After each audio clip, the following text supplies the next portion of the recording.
Siler Osborne had it all: a promising engineering career, a beautiful wife, Ainsley, and 3 kids.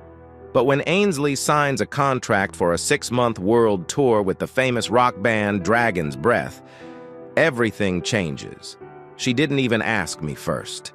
As the tour looms, I can't help but feel the crushing weight of jealousy. 6 months away, surrounded by rock stars and temptation. Can she stay loyal? My doubts grow. I change the locks, brace for the worst, but the real betrayal might not come from where I expect. Is it love or a ticking time bomb? It was the start of the 3rd quarter of my first year at the University of Texas at Austin. I was studying at the Cockrell School of Engineering, pursuing a degree in chemical engineering. I had a partial scholarship because of my good grades. My parents, who worked hard, helped as much as they could, and I took a part-time job at Home Depot to keep my expenses down. I wanted to avoid a mountain of student debt, so I was balancing school and work. At that time, I mostly took required classes and one physics course, which was as close as I could get to my major as a first-year student. One day I was in the campus cafeteria when I noticed a girl who made my heart race. "Hey, Brett," I nudged him. "Do you know who that is over there?" "Which one? There are 7 girls together." "The pretty one, come on." "Siler, I'm your best friend, not a mind reader. They all look nice to me," he joked. "The girl with long brown hair and the yellow top? Is that clear enough?" Brett leaned over to look again. "Nope, I don't know her, but I do know Corinne. We have math class together." "Which one is Corinne?" "Doesn't matter. How about asking Corinne to introduce me to the girl in the yellow top?" "I might regret this, but I'll give it a try." We strolled over to the group of girls. "Hi, Corinne, how are you?" Brett asked casually. "Oh, hey, Brett. Just catching up with friends and having a snack." "I see," he said. "This is my friend, Siler Osborne. He'd like to meet one of your friends." "Which one?" Corinne asked, noticing I was focused on my crush. "Oh, Siler, this is Ainsley Gruber. She's in the music program." I extended my hand to Ainsley. "I don't usually act like this, but when I first saw you, I knew I had to meet you." As we shook hands, I quietly hoped she was single. She laughed a little at my awkwardness, but didn't turn me down. "So, Ainsley, do you sing or play an instrument?" I asked, feeling nervous. "Yes," she replied with a smile. "I sing and play. My friends here like to sing together for fun." "Oh, that's cool. Would your group sing a song for me now?" I asked, hoping to be bold. Ainsley grinned and placed her arm behind her back. "Since you asked, we might be able to do something." She looked at the other girls, nodded, and hummed a note. They all took a breath together and began singing "Just the Way You Are," just like in the movie Pitch Perfect, with hand clapping and everything. When they finished, the cafeteria burst into applause, and mine was the loudest. "Wow, you girls have so much talent. That was incredible. Thank you." I nervously shook her hand again to show my appreciation. Ainsley stood on her tiptoes and gave me a quick kiss on the cheek. "Thanks for asking. We love to sing." I decided to take a chance. "If I had a voice even half as good as yours, I'd be singing too. If you're free, would you like to go to a movie with me this weekend?" Ainsley glanced at Corinne, who said, "Brett's a good guy. If he's friends with Brett, then he's good too, or Brett wouldn't have brought him over." That seemed to help her feel better. "Sure, Siler. Here's my number. Text me the details. I can't wait." I felt my heart fill with joy as I stood there with a silly grin. Brett finally pulled me away while the girls laughed at my innocence. That weekend, we grabbed some fast food before the evening movie. As we chatted and got to know each other, I asked Ainsley how she became interested in music. She smiled at the question. "My mom wanted me to take piano lessons when I was young. At first, I wasn't too excited, but after 6 months, I really started to enjoy it. I worked hard and managed to finish 3 years of lessons in just 1 year. My teacher said I had a natural talent. I begged my parents for my first electronic keyboard. In high school, my friend Heather Crockett loved to sing, so we formed a small girl band. Heather sang the lead, and I played the keyboard and added harmony. We had other girls who played guitar, bass, and drums. Our little group did well in local talent shows, coffee houses, and church performances. I found I could play just about anything with a keyboard in almost any style. Many adults who heard me said I was very talented. Now, the group I perform with does popular songs, and we get a lot of positive reactions. I agree with them. I think you are very talented too, Ainsley. What are you studying here at the University of Texas at Austin? I'm taking all my classes in the College of Fine Arts. I'm working on a degree in music performance, focusing on piano. My dream is to be a performing star in a group like the girl band Dragon's Breath. Oh, that's great. If you're aiming for something, you might as well aim high. Dragon's Breath is one of the most popular groups in recent years, right? With your talent, I bet you can make it. I hope you achieve your dream one day. She seemed happy with my kind words. Enough about me, though I have to admit I'm one of my favorite subjects, she laughed. What about you, Siler? What are you studying at school and what is your big dream for the future? Me? I'm studying at the Cockrell School of Engineering, which is on the other side of campus from you. I have a few interests, but I think I will focus on chemical engineering. As for my big dream, it's to live a happy life with the woman I love, raise a family, and have a comfortable life like my parents do. They are the happiest people I know, and I want to be just like them, I said thoughtfully. Not that, silly. Everyone wants a family, including me. What dream do you have that makes you different? What special desire do you have deep inside that you want to achieve? She pressed. For me, family has always been the most important thing, but I might have another dream inside me that wants to come out. That's what I want to hear. What is it? She asked eagerly. It's really just a wish, but in an ideal world, I would like to be an inventor. Not just any inventor, but one who creates something that everyone would want to buy. Right now, though, I have no idea what that might be, I replied. It may not seem like much now, Sylar, but at least it is a start. After that date, Ainsley and I hit it off and became a couple. She called it fate. I called it luck.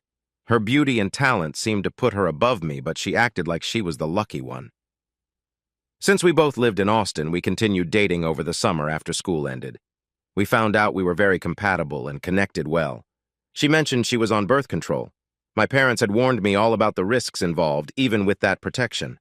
I insisted on using other forms of safety, and we agreed that it was the smart choice, so she never argued. Ainsley's group decided to call themselves Green Velvet and performed every weekend that summer. They became quite popular. Her best friend Heather was also in the group and was studying music production at UT. I went to all their shows and sometimes helped with the sound setup. After each performance, many boys would try to get Ainsley and Heather's attention. Even though Ainsley made it clear I was her boyfriend, some still asked her out right in front of me. Luckily, she always politely turned them down. She valued that I never overreacted, reminding me how that would affect our reputation and future opportunities.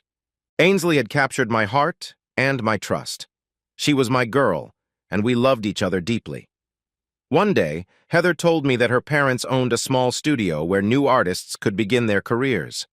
Although she loved singing, her goal was to earn her degree and help her parents create songs, albums, jingles, and commercials in their family business.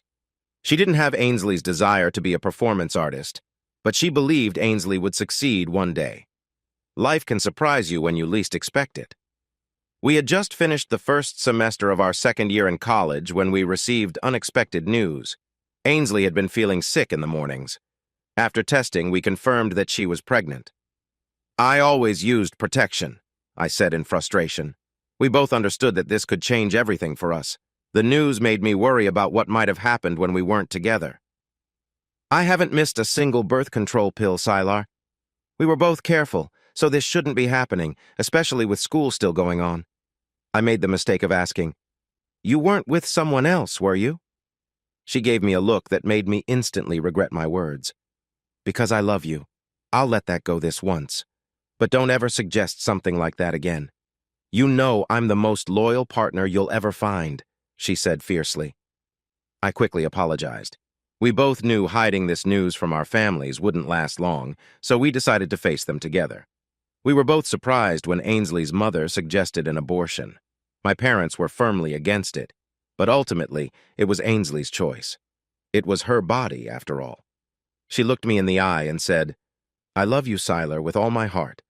If a baby has come into our lives despite everything, I will welcome it with all my love as a devoted mother. I'm keeping this baby, whether you marry me or not." Tears filled my eyes as I hugged the future mother of my child. That's settled then. From now on, it's you and me together, facing everything. I'll do whatever it takes to help our family. I don't have a ring yet, but it would mean the world to me if you would agree to be my wife." Ainsley happily replied, "Yes." Our parents were not excited about our plans, but they couldn't argue against our desire to be together and create a family. Ainsley and I spent hours discussing how she could finish her degree and follow her dreams. We knew we could both get through our second year of college. After that, we planned to get married in the summer and then see what to do next. But then, something unexpected happened. Her doctor wanted her to wait until after the first trimester for her first ultrasound. We still had a month left before school ended. Ainsley was clearly pregnant, and her classmates all wished her well. Our wedding was still 2 months away. Both of our parents wanted to be there for the ultrasound. The doctor only allowed one person in the room with Ainsley during the procedure, and she wanted it to be me. Our parents waited nervously outside, eager for us to share the news. I stepped into the waiting area, still in shock as Ainsley got ready, unsure of what to say. "Well?" they all asked at once as I stood there silently. Patricia, Ainsley's mother, took the folder from me in frustration to look at the ultrasound pictures. The others leaned in close, trying to see the results. I felt a heavy silence as I watched them process the news. "What does this mean, Sylar?" my mom asked, looking for answers. "Is this right?" Patricia echoed. "I'm afraid so," I said in disbelief. "She's having triplets." All 4 parents stared at me in amazement, and Patricia asked, "What are you going to do?" Ainsley came up behind me as I replied, "With God as my witness, we will love all 3 of them equally and give them the best home we can." Ainsley wrapped her arms around me and gave me a warm smile. "Absolutely," she agreed. The silence from our parents turned into cheers of congratulations as they realized they had raised 2 very responsible children. "We've already talked about it," Ainsley said. "I won't be going back to college now. I'll be a stay-at-home mom and maybe find some work I can do from home. And I'm going to take you up on your offer, Dad, to work with you selling insurance. We know this might not be our first choice, but parents make sacrifices for their families, just like you 4 have done for us." Ainsley and I hoped we could ask for help from you all occasionally for babysitting. This comment made everyone laugh and give each other friendly pats on the back, promising support. Then our parents started to discuss if having multiples ran in either of our families. It turned out it did, but only with cousins who had twins, not triplets. We were lucky to be different. The day after school ended, I began working at the Brady Insurance Group with my dad as my trainer. I wasn't very excited about selling insurance, but I wanted to take care of my family. I decided to get used to it and do what I needed to do. This was far from my dream, and I knew Ainsley felt the same. Many friends, family, and co-workers threw us a joint bridal and baby shower. We were thankful for every gift, especially those for the triplets. Ainsley quickly wrote thank you notes for every kindness shown to us. We found an apartment that fit our tight budget and had everything moved in by our wedding day. Ainsley asked that no pictures be taken of her large belly, but we still ended up with many close-up shots. Our wedding was simple. We chose to have it in a backyard to save money for our future little ones, and everyone understood. Ainsley said that becoming Mrs. Sylar Osborne was the happiest day of her life. The office manager at Brady Insurance Group offered us his beach condo for a week. We only needed to pay for gas and food. When we walked on the beach, Ainsley joked about how she looked. She loved the water, but wore a maternity top and shorts while we enjoyed the ocean. She wasn't proud of her size or stretch marks, but we had a wonderful time together as a married couple. I was surprised at how well she handled everything. We knew our love would help us get through anything. Though triplets are more common now, it still felt overwhelming when they finally arrived. To be cautious, each baby was passed to a different pediatrician who specialized in taking care of just that baby. We were hopeful for a natural birth, but knew that sometimes a cesarean section was necessary with multiple births. Ainsley asked that a cesarean be the last option, but insisted that the doctors do whatever it took to keep the babies safe. She told everyone in the room that if it came down to her life or the babies, she would accept that. But her babies were her top priority. After 6 hours of labor, the triplets were ready to come into the world. Ainsley said she felt so ready that it was as if a car could drive through her. Emily Renee Osborne was the first to arrive, named after Ainsley's grandmother. 27 minutes later, Bryce Osborne Jr. arrived. We decided to call him Bryce to keep things clear. Just as important, Darla Osborne made her entrance with a loud cry. She certainly had a strong voice. I think she might become a singer like her mother. She was named after my grandmother. The best and most surprising thing about the delivery was that it didn't need any surgery. The doctor said Ainsley's youth probably helped with that. They were fraternal triplets, meaning they each came from different eggs fertilized at the same time. This showed that Ainsley had a lot of chances to have babies, and I was quite capable too. Though they were triplets, they were not identical. We did a DNA test at the hospital to confirm they were all unique. The test also confirmed that all three were definitely mine, which put my mind at ease. I felt foolish for ever doubting Ainsley for even a moment. Everyone saw these little ones as miracles. After the triplets were born, Ainsley decided to have a procedure to prevent more pregnancies. She had wanted me to have a similar procedure, but I wasn't ready for that, so she took matters into her own hands. I wasn't very happy with her decision, but there were a couple of good sides to it. We enjoyed a more free and playful relationship after that, and I didn't miss using protection. Our hands were certainly full at home. Ainsley's mother, Patricia, worked full-time but had some vacation time saved up. My mother worked part-time and had flexible hours. After discussing it, our mothers agreed to help by alternating weeks with Ainsley and the babies. For the first 6 weeks, our children received lots of love from their grandmothers. Ainsley was grateful for the support. She worried about having enough breast milk for the babies. Her doctor recommended a specialist who provided helpful advice, and she was relieved to hear from the pediatrician that the babies were gaining weight well. As a side note, she sometimes let me taste her milk, but only a little, as she had 3 little ones to feed. I often found it funny, though she wasn't always amused. While we were watching TV, if one of the babies cried, I would notice that Ainsley's shirt was often damp from the milk flowing. She had to change her tops a lot because of this. We made a deal about nighttime care. I would check first when I heard the babies crying. If they needed changing, that would be my task. If their diaper was clean, it was her turn to either feed or rock them back to sleep.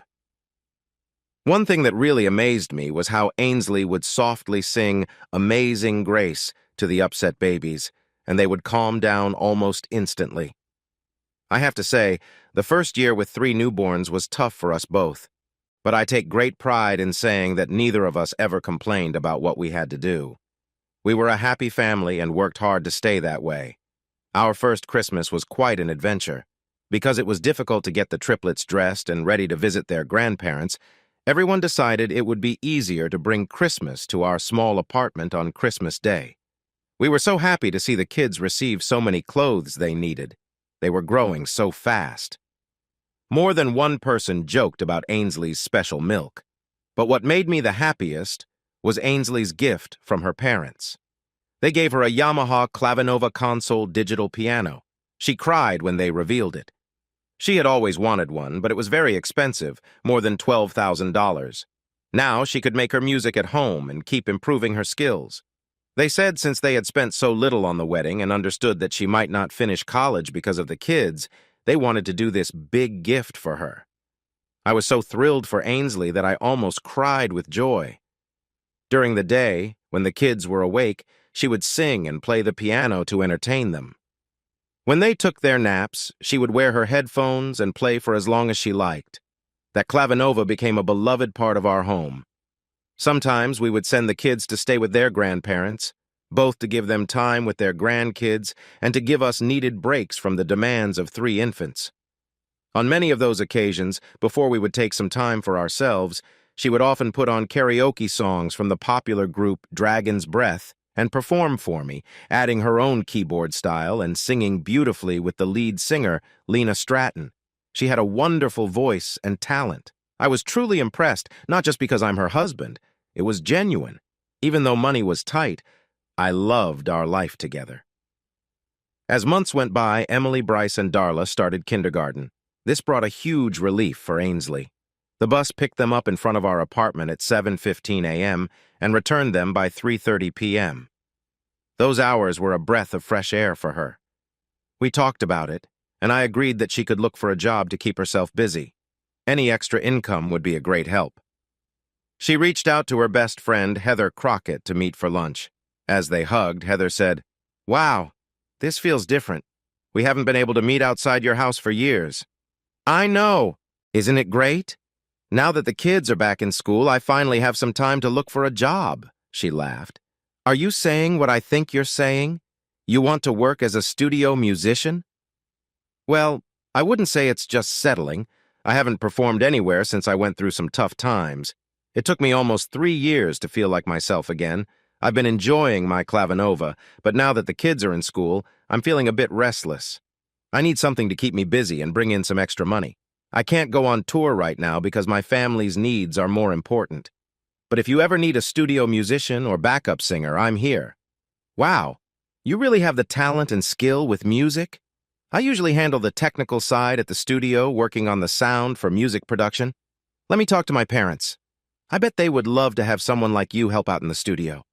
We might have some new projects coming that could use your talents." "Thanks, Heather. That would be wonderful. I really miss making music. It feels like a big part of my life has been on hold, and I want to get back to it. I can sing jingles, do commercial work, and play anything on the keyboard." "You don't have to convince me, Ainsley. I've sung with you for years. I know what you're capable of. I'm sure we'll find something for you. I'll reach out after I talk to my family." "It feels so refreshing to be out and with my best friend again. Even if nothing comes from this, I want to meet you regularly now that I have more free time," Ainsley said with a smile. The two friends chatted about various topics as they finished their lunch. Ainsley was thrilled to talk about something other than the kids for a change. A week later, she was offered a part-time position as a studio musician at Crockett Recording Studios.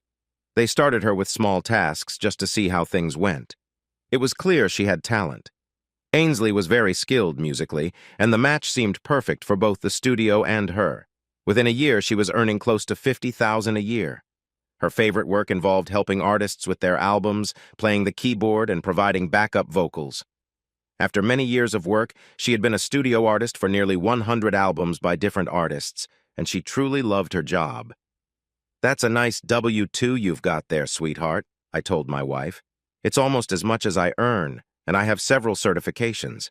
With this income, I think we can finally buy a house, not something huge, but a place of our own." "I'm so glad to hear you say that, Siler. I've been thinking the same thing. Now that the kids are 8, they need more room. A 4-bedroom house would be perfect if we can make it work." "I don't know if we can aim that high, but a good realtor can help us find the right place.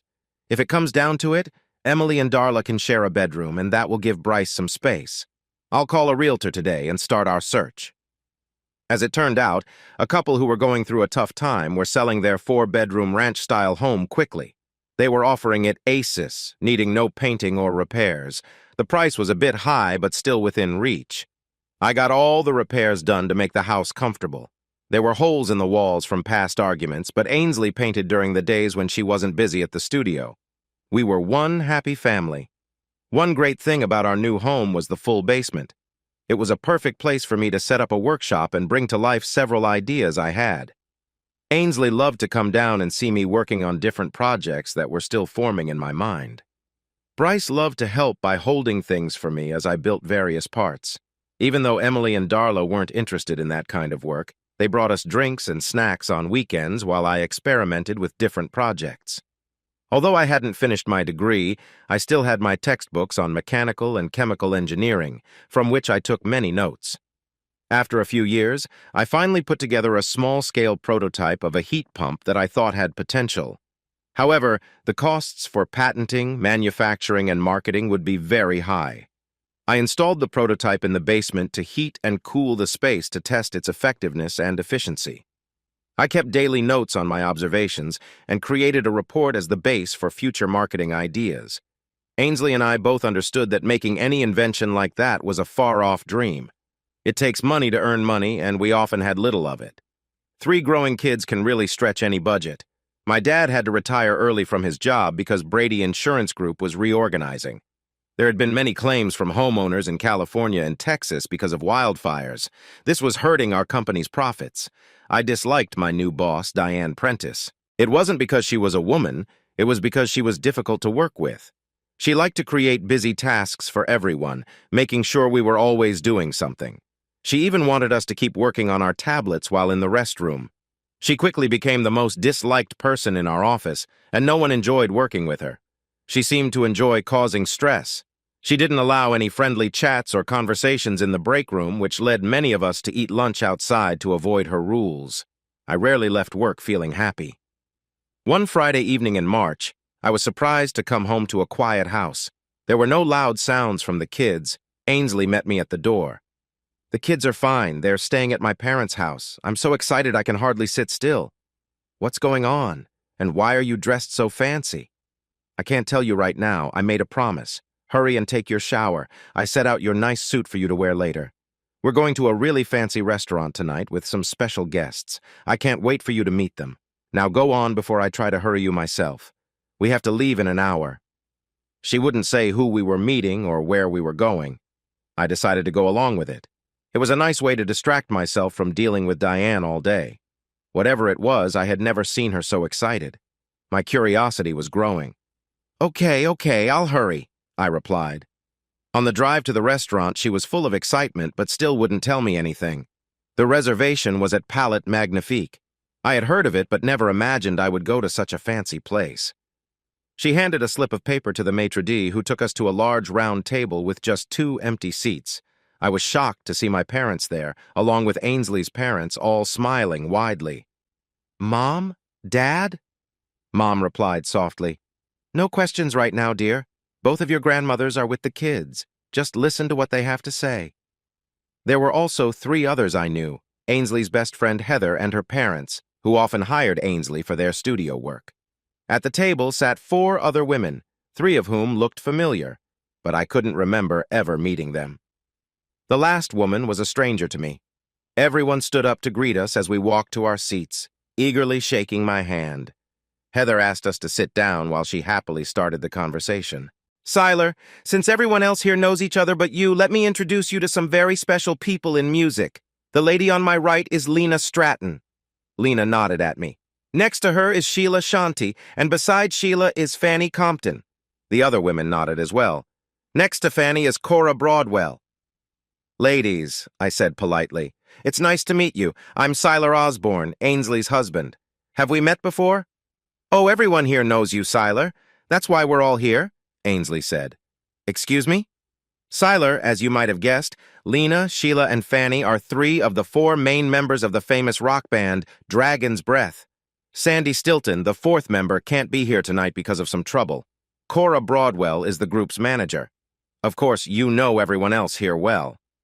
I was amazed to realize I was with music stars. "Now I see who you all are. But what brings everyone here tonight?" I asked, still surprised. Just then, our waiter came by to ask if we wanted to taste some wine before ordering. No one wanted to sample anything, but they ordered their favorite kinds. I made Ainsley blush by asking if they had any Coca-Cola. When I found out there were no soft drinks at the fancy restaurant, I asked for water instead. When it was time to order, everyone, including Ainsley, seemed to know what was on the menu. Not knowing French, I felt lost. I simply asked for a medium-rare steak with a baked potato and salad with French dressing when my turn came. Thankfully, the waiter understood English and helped me out, but I still felt out of place. After everyone ordered, Cora took over the conversation from Heather. "It's great to finally meet you, Siler. Ainsley has told me so much about you. As Heather mentioned, I'm Cora, the group's manager. It's a mix of good and bad luck that brings us here together tonight. Since I helped to arrange this meeting, I can explain everything to you. Dragon's Breath doesn't need an introduction. You've just met 3 of the 4 main members. Lena is the lead singer and guitarist, while Sandy, who is absent tonight, sings harmony and plays various keyboards to create the group's special sound. Sheila and Fanny sing harmony too, and play bass and drums.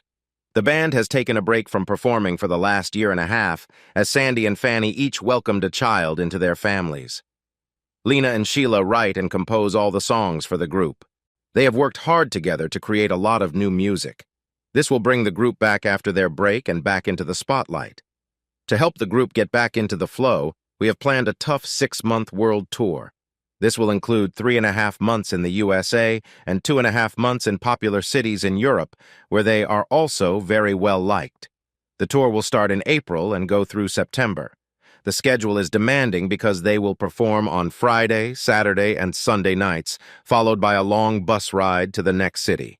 They will perform again on Wednesday nights, then take another long ride before starting the weekend schedule again. At their request, I have worked hard to arrange all the bookings to fit this tight schedule with no breaks for 6 months.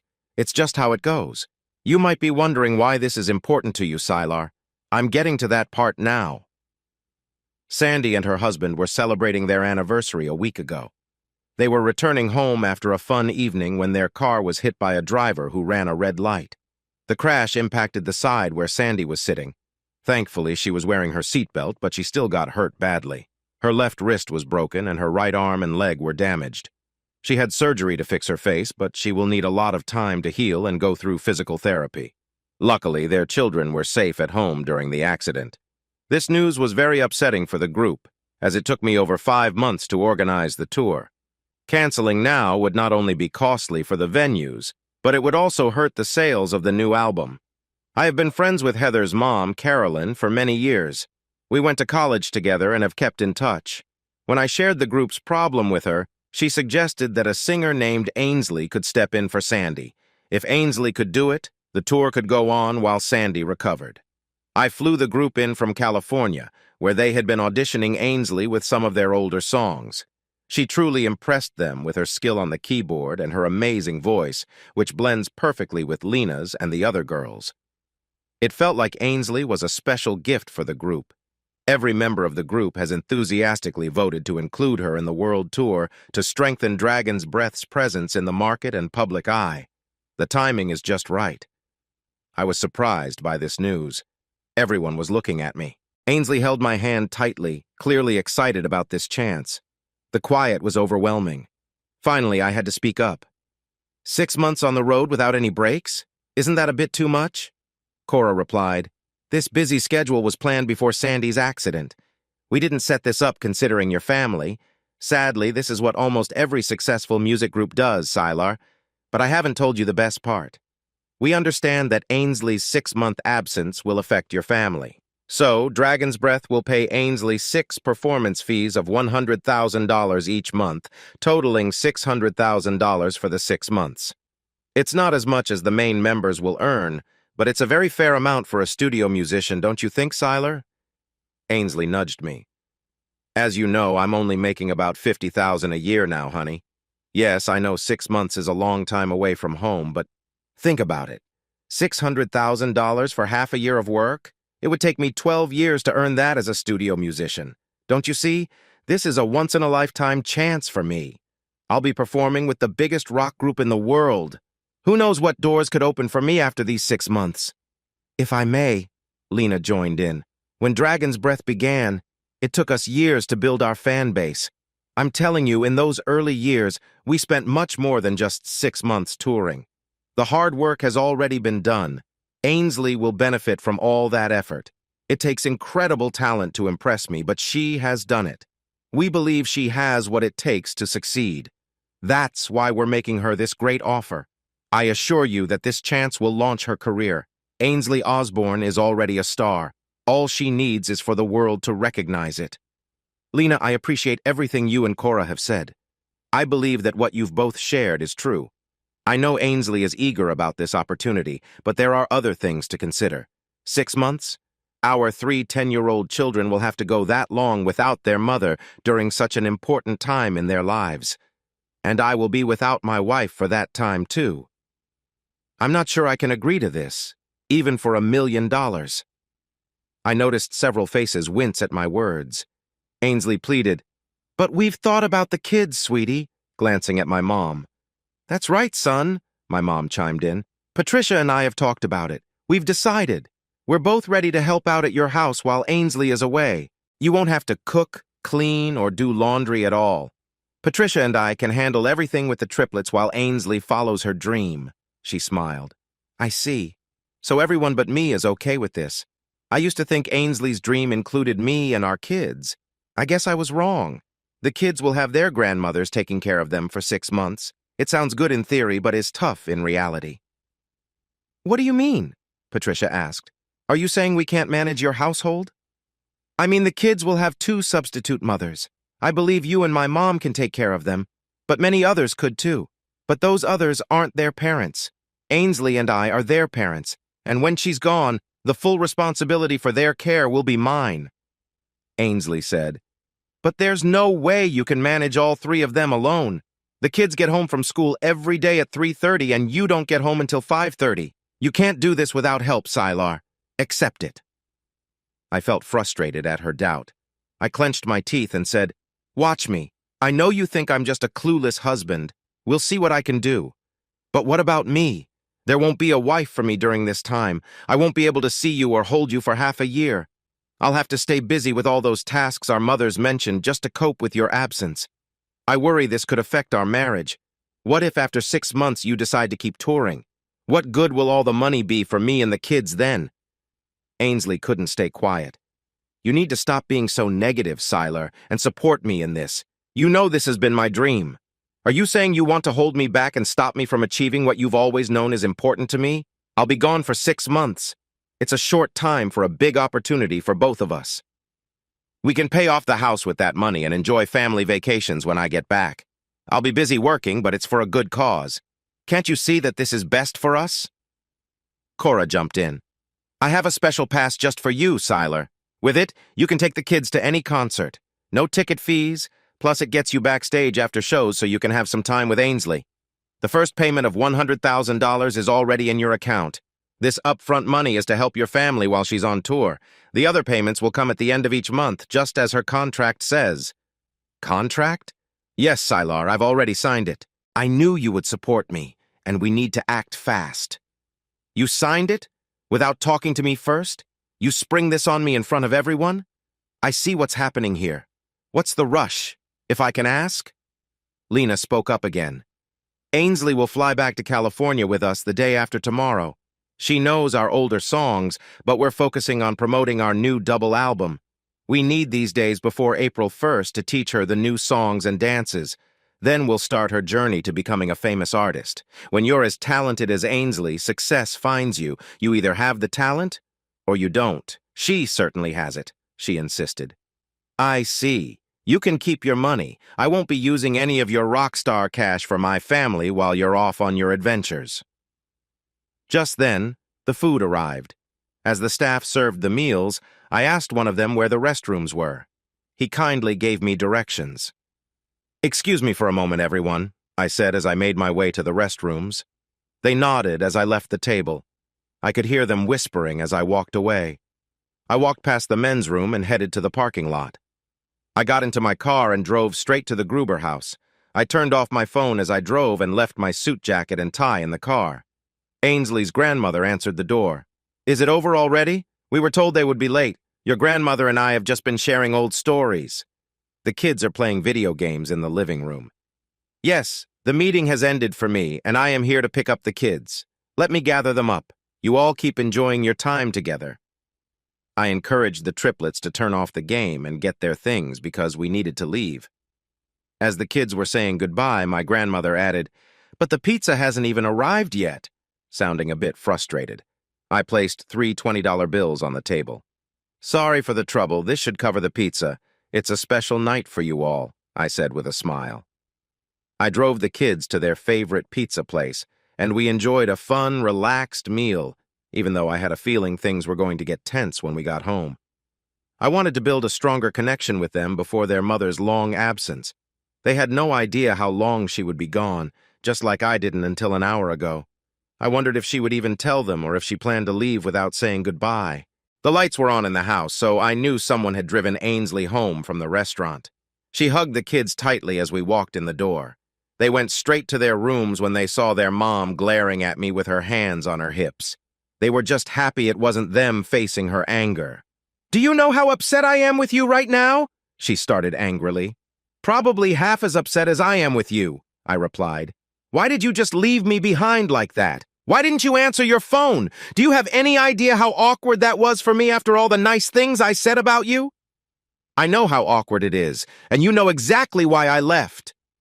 "Did your feelings get hurt because I didn't check with you first? You know what? Go chase your dreams. It's too bad they don't include me. Maybe you'll find someone better than me while you're at it. The kids and I will manage just fine without you. I'm heading to bed. Good night." With that, I locked myself in the bathroom and ignored her calls to talk. I fiddled with my phone and browsed the internet until the house grew quiet. I slipped out of the bathroom and wrapped myself in a blanket on the couch. Early Saturday morning, I felt a splash of cold water on me, which I assumed was to wake me up. "You are going to talk to me and we are going to fix this right now," she said, sounding very upset. The first thing I asked was, "Where are the kids?" "Don't worry, they can't hear us. I took them to your mother's for the day." Without saying anything, I walked to our bedroom, took off my wet clothes, and tossed them on the bathroom floor while she followed me, still yelling. I had never seen her behave like this before. It felt different. Honestly, she probably hadn't seen me react this way either. I tried to ignore her questions, dried off with a towel, got dressed, grabbed my wallet and keys, and left in my car. She tried to hop in with me, but I locked the doors as soon as I got inside. I left my cell phone at home on purpose. As I drove away quickly, I saw her kneeling in the driveway, crying. I went straight to my parents' house and asked to see the kids. But they were supposed to spend the day and night here. Ainsley said she wanted to spend some time with you before she had to leave, Mom explained. "Sorry, Mom. She forgot that I had already made plans for the kids today." "What's going on, Siler? Why did you leave so suddenly last night? That isn't like you." Ainsley was really upset when she realized you were gone. "Mom, can you please get the kids? We need to go so we're not late for our plans." "Does Ainsley know about this? Should I call her?" "You can call anyone you want, Mom, after I take the kids. If you think they can't be fine with me today, how can we manage without her for the next 6 months? Are you going to call her every day for advice?" She could tell I wasn't in the mood for any arguments. Luckily, Dad was at the gym, so it didn't get worse. She gathered the kids for me, and we left without telling her where we were going. Chapter 3. Mid-March in North Carolina can be quite chilly. I took the kids to the Natural Science Center where we spent most of the day. Then we went to the Museum of Natural History and ended our evening with Chick-fil-A. I herded 3 tired 10-year-olds into the house to get them showered and ready for bed. Ainsley jumped into her parenting role and organized them efficiently. They shared stories about our adventures and everything they learned from our day. She was very calm, almost friendly in her attitude. This was a mood I could handle. As long as she didn't splash water on me again, maybe we could talk about what's on our minds tonight. I watched TV while she was with the triplets. I heard some crying on both sides. It seemed she had told them about her new situation. I think she was surprised I hadn't shared the news my way. I decided to let her handle it. I'm sure she made it sound as gentle as possible. Finally, she came over to me in the living room after the kids were trying to sleep. She sat on my lap facing me and wrapped her arms around me. "I'm sorry, Siler. I'm really sorry. Please forgive me for how I acted. Since this all started, I have been feeling a lot of emotions, and it's been hard for me. Can we talk about this now? I mean, really talk without yelling or running away? What is there to talk about? You made a decision without including me, and that's the end of it. I understand how you see it now. I've had all day to think about it. You left your phone, so I couldn't reach you. I wanted today to be different, but I was so mad that I made it worse by reacting poorly this morning. I regret that. I acted immaturely, and I'm sorry. Can we find a way to be happy together? I don't know if we can, but we can try. Why did you leave like that last night? I was really upset. You couldn't have been more upset than I was. I was so upset that I left you at the restaurant and had your mom bring you home. But why? I was trying to talk things over, but you didn't give us a chance. You're right. You tried to discuss things in public when it should have been a private conversation between us. But you didn't talk to me before making your choice to be away from our family for over 6 months. You expected me to take it well? The trip is only for 6 months. When are you leaving? Tomorrow. And when will you be back? At the end of September. From mid-March to the end of September is 6.5 months. That's more than 6. The reason I left last night is simple. I don't want our personal conversations happening in front of others, no matter how much you want that. You didn't want to discuss it with me. You talked to your parents and mine instead. By the time you wanted my thoughts, you had already made your decision. You wanted to surprise me in front of others, hoping I would just accept your choice without saying anything. I didn't react the way you thought I would. That's putting it mildly. I see what you mean about last night. I shouldn't have talked to others before discussing it with you. I was really excited about it all, thinking you would be excited for me, too. I could have supported you more, but you didn't give me that chance. There is a big difference between asking and telling. Last night, I was told what was happening. You never asked for my opinion about it. You're right, Sylar, and I'm really sorry. I made a big mistake, okay? I got so excited about this chance that I didn't want anything to ruin it. I shouldn't have gone about it the way I did. Can you forgive me? Does it really matter how I feel? You're going to be away every day for the next 6.5 months. You've already signed the papers, and it's done. I love you, Ainsley, more than anything. I've always supported you until now. You'll have our moms here every day to help. You won't even notice I'm gone. You're wrong. Our moms can visit any time, but I'll take care of the kids alone. I won't let them do anything while I'm here. This is my responsibility, and keeping busy will help me get through the nights when you're not here. She laughed softly. Good luck stopping them from taking over while I'm away. I looked at her seriously. I may not be able to stop you from leaving for most of the year, but I can control who comes through that door. While you're gone, I'm going to do both our jobs. I'll be both mother and father to our kids, and there's nothing you can do about it. She started to cry. I don't want to argue, Sylar. I wanted us to be close. I hoped we could spend time together before you left. I'll keep that in mind for next time. Keep what in mind? That you think a cold drink is a way to get close. I didn't really feel the way you hoped I would, I said flatly. I said I was sorry. I have to leave in the morning. I want us to enjoy the night together before I go. We can try, I said. And we did. We shared a special moment together, but when she tried to be close, I couldn't focus. What's wrong? Am I doing something wrong? Doesn't this feel nice? It's not you. It's me. I can't stop thinking about how long you'll be gone. I want you to be happy. I'm proud of you, and yes, I want you to live your dream. I'm just preparing myself for the time without you. She started to tear up and tried hard to connect with me, but it didn't work. We spent our last night together in each other's arms. Early the next morning, she tried again, but it didn't go well. She was very frustrated that I wasn't responding.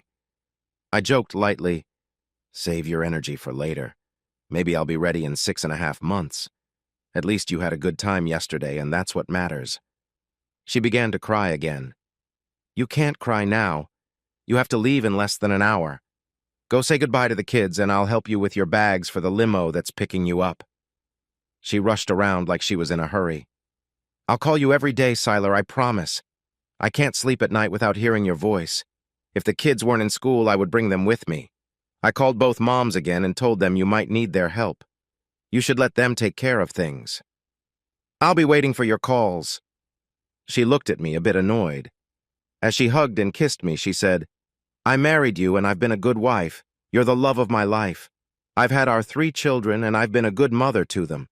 Now that I have achieved those things, I think it's my time to shine. Wish me luck? With your talents, you don't need luck. Go get them. Just one thing I ask. What's that? You might face some temptations. We both know how things can be with music groups. Are you sure you can stay true to me in our marriage? She seemed offended. Did you forget what I said when I was expecting the triplets? I'm the most loyal person you will ever meet. You're the only man for me, Sylar, and I mean that. When I return, we'll have an easier life, and I promise to make it up to you for helping me achieve my dreams, no matter how long it takes. I love you completely. When the limo arrived, I helped her load her bags into the trunk. She hugged me tightly and gave me a passionate kiss in front of our neighbors. Thank you for supporting me in pursuing my dream. You're the best husband ever. I just smiled as she got into the limo. Then she was gone. I quickly gathered the kids and took them to a discount store where I bought 2 simple door lock sets. I told them that since their mom was going to be a star, we needed better security. While that was true, it also had nothing to do with her new role. We returned home, and I made some sandwiches for the kids while I put in the new locks on the front and back doors. The locks weren't exactly a perfect match. Each lock came with 2 keys. I added one of each to my keychain and hid the others safely. Ainsley called me at 7 p.m. Hi, honey. I made it to California safe. That's great to hear. Where are you staying? Lena and her husband Patrick have a big house here with 9 bedrooms. They want me to stay with them while we start working on the new music for the group tomorrow. It sounds like you are on your way to becoming famous, just what you have always wanted. Yeah, I know. I've never been more excited. Speaking of excitement, I have 3 kids here who are eager to talk to their mom. I handed the phone to Emily. After she was finished, Darla took the phone and eventually passed it to Bryce, who soon gave it back to me. I'm sorry, sweetie, but they're calling me. We need to get ready. We are going to a dinner party, and I hear many celebrities will be there. I can't wait. I understand. Have a great time. I tried to engage the kids as best as I could, watching a couple of movies they liked. Since tomorrow is Monday and a school day, I explained that they would go to after-school care once their classes finished, and I would pick them up after work. But Mom said Grandma Osborne or Grandma Gruber would be here every day after school to fix our dinner. Your grandmothers are very kind and would help your mom because you 3 mean a lot to her, but think about it. They are getting older, and all this extra work could be tough on them. Your mom asked them to help because she worries we can't take care of ourselves. Let's show her we can manage just fine without overloading them. I believe in you all. We can make this work while your mom is off enjoying her music. Money will be tight until she gets back, but I believe we'll be stronger for it. She chose to follow her dream, and we need to support her in finding what's missing in her life, okay? They all nodded, a bit confused, as things were different from what Mom had told them. They weren't too eager about doing extra chores around the house, but we are a family and we will do what we can to get through this. After getting them ready for school the next day, I took them early and signed them up for the after-school care program. The cost was reasonable at $15 per child each week, a total of $45 for the 3 of them, as long as I picked them up by 6 p.m. If I was late, there would be extra fees to encourage parents to be on time. I promised myself to always be prompt. I barely made it to work on time, but was at my desk by 8 a.m. My boss, Diane Prentice, made my work life tough every day. But honestly, dealing with her quirks kept me busy and distracted me from how much I missed my wife. During my lunch hour that first Monday after she left, I ate the sandwich I had made while walking to the bank. With a good amount of money in our account, the bank worker treated me like I was important. I quickly opened a new account just in my name since Ainsley wasn't there to sign as a co-owner. Then I moved some money to the new account but kept Ainsley's first $100,000 untouched. I removed my name from our shared account. This was my way of showing I could be independent. I now had just over $12,000 available for my expenses. I rushed back to my desk after lunch with only a moment to spare. Diane glared at me but couldn't say anything about being late. I suddenly found her amusing and made a fun game out of interacting with her. A little after 3 p.m., I got a call. Something's wrong, Sylar. What's happening? Hi, Patricia. I'm good. What do you mean? The keys my daughter gave me to your house don't fit. It looks like the doorknobs have been changed. I'm sorry, Patricia. I won't be home until around 5:30. Is there something you need from my house today? Need? No. Ainsley asked me to come by around 3 so I'd be there when the kids get off the bus. I thought I could make them a snack and help out a little while I prepare dinner for you. That's odd. I wish I'd known you were coming. It seems Ainsley didn't talk to me about this beforehand. I could have saved you the trip. Saved me? Saved me from what? The kids are going straight to after-school care. I signed them up already. They will do their homework there until I pick them up after work. Ainsley never mentioned that to me. It seems she missed sharing a lot lately. I guess it's due to all the excitement of her new life. I'm sorry on her behalf. By the way, I changed the locks not long ago for more security now that she's off becoming a star. I understand, my surprised mother-in-law said with a sigh. After I get the kids settled tonight, you're welcome to come by to visit if you want to see them before bed. Family is always welcome at my place. Sure, if we do come over, I'll call first, she said politely. Of course, and there's one more thing if you don't mind. Yes? What is it, Sylar? I just thought of something. Ainsley might have not informed my mom correctly. Could you give her a call to explain what's going on? I have a busy night ahead with my family, and I am really looking forward to it. Okay, I'll do that, the woman said, sounding a bit let down and confused. But if you need any help, just let me know any time. Thanks, Patricia. That means a lot. I'll definitely keep that in mind. The conversation went better than I thought it would, even though she was disappointed. I think my mother-in-law believes I will soon get tired of looking after the triplets and ask for her or my mother's help. It's good to have that option, and I appreciate them both. Still, I have to take on the responsibilities and be the parent my kids need while their mother is away. When I picked up the kids at 5:20 p.m. after work, they seemed happier than I expected. They told me they made a few friends in the aftercare program and had finished their homework before I arrived. 2 adults who help in that program are also teachers at their school, and they were glad to help with any assignments. It sounded like a great setup.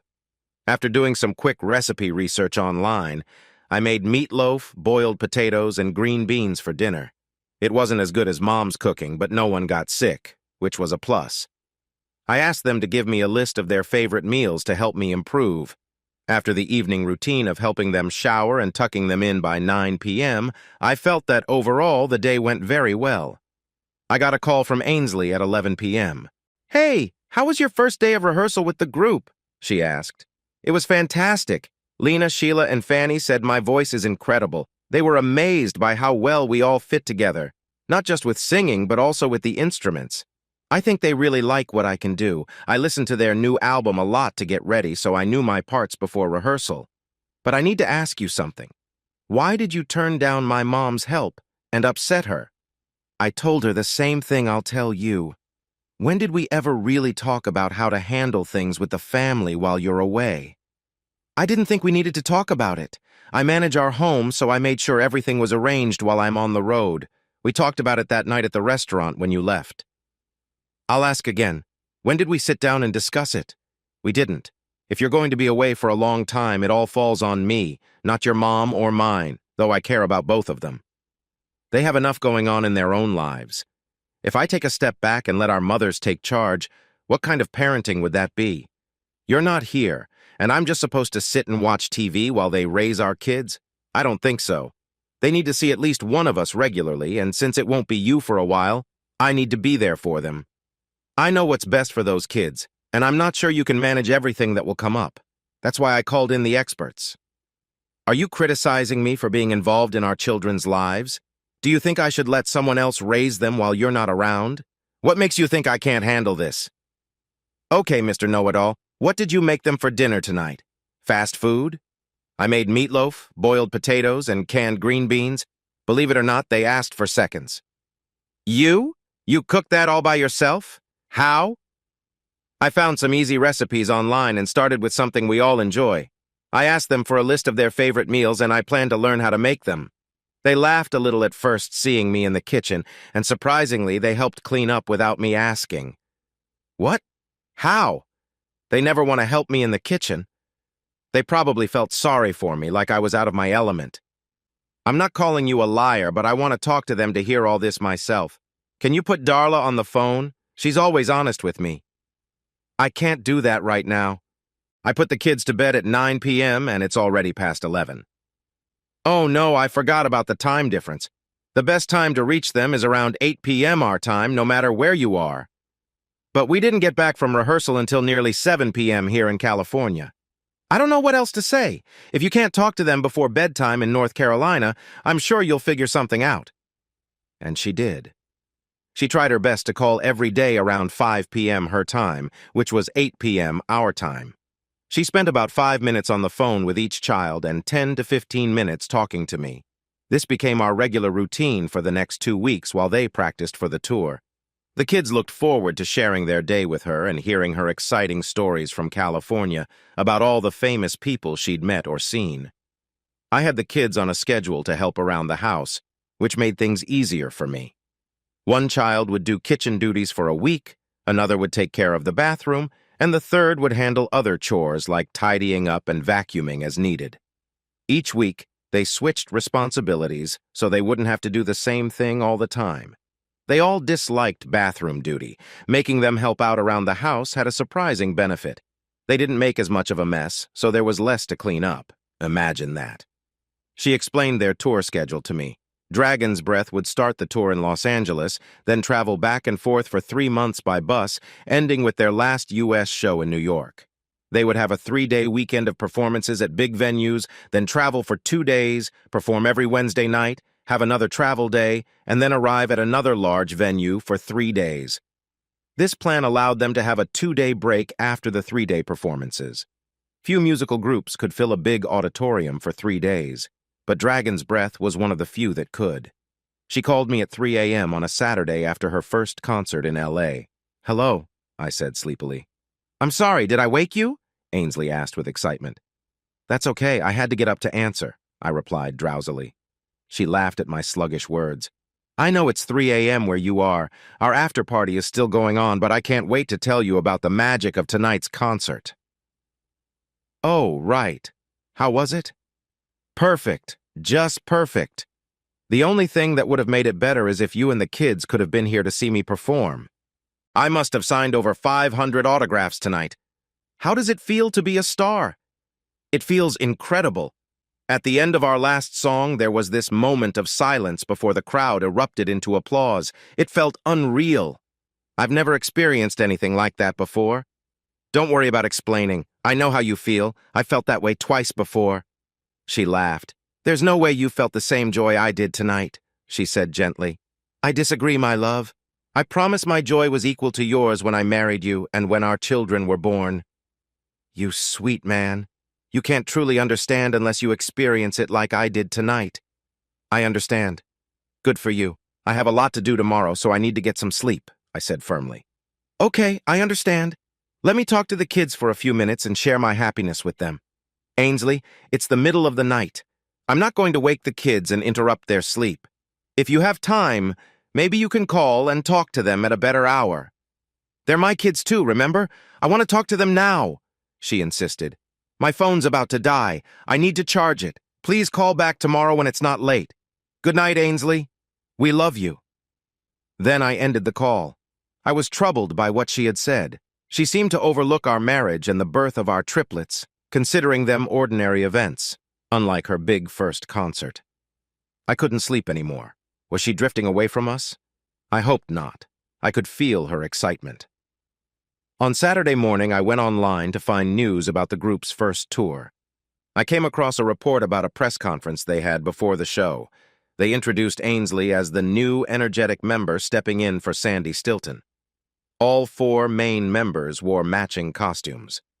I was surprised when I downloaded and zoomed in on the pictures of Ainsley to see her better.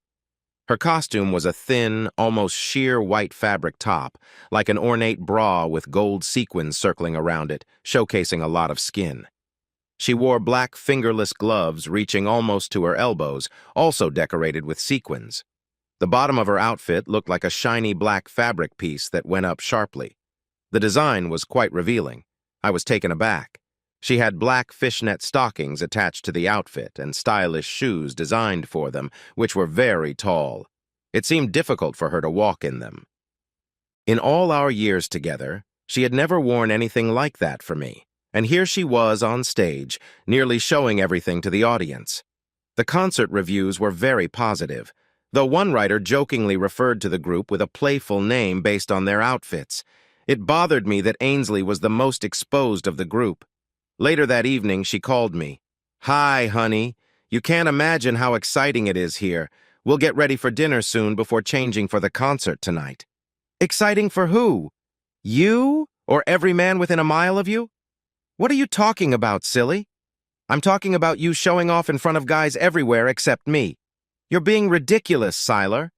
"Am I? What about that revealing outfit you wear to perform? Do you really call that modest?"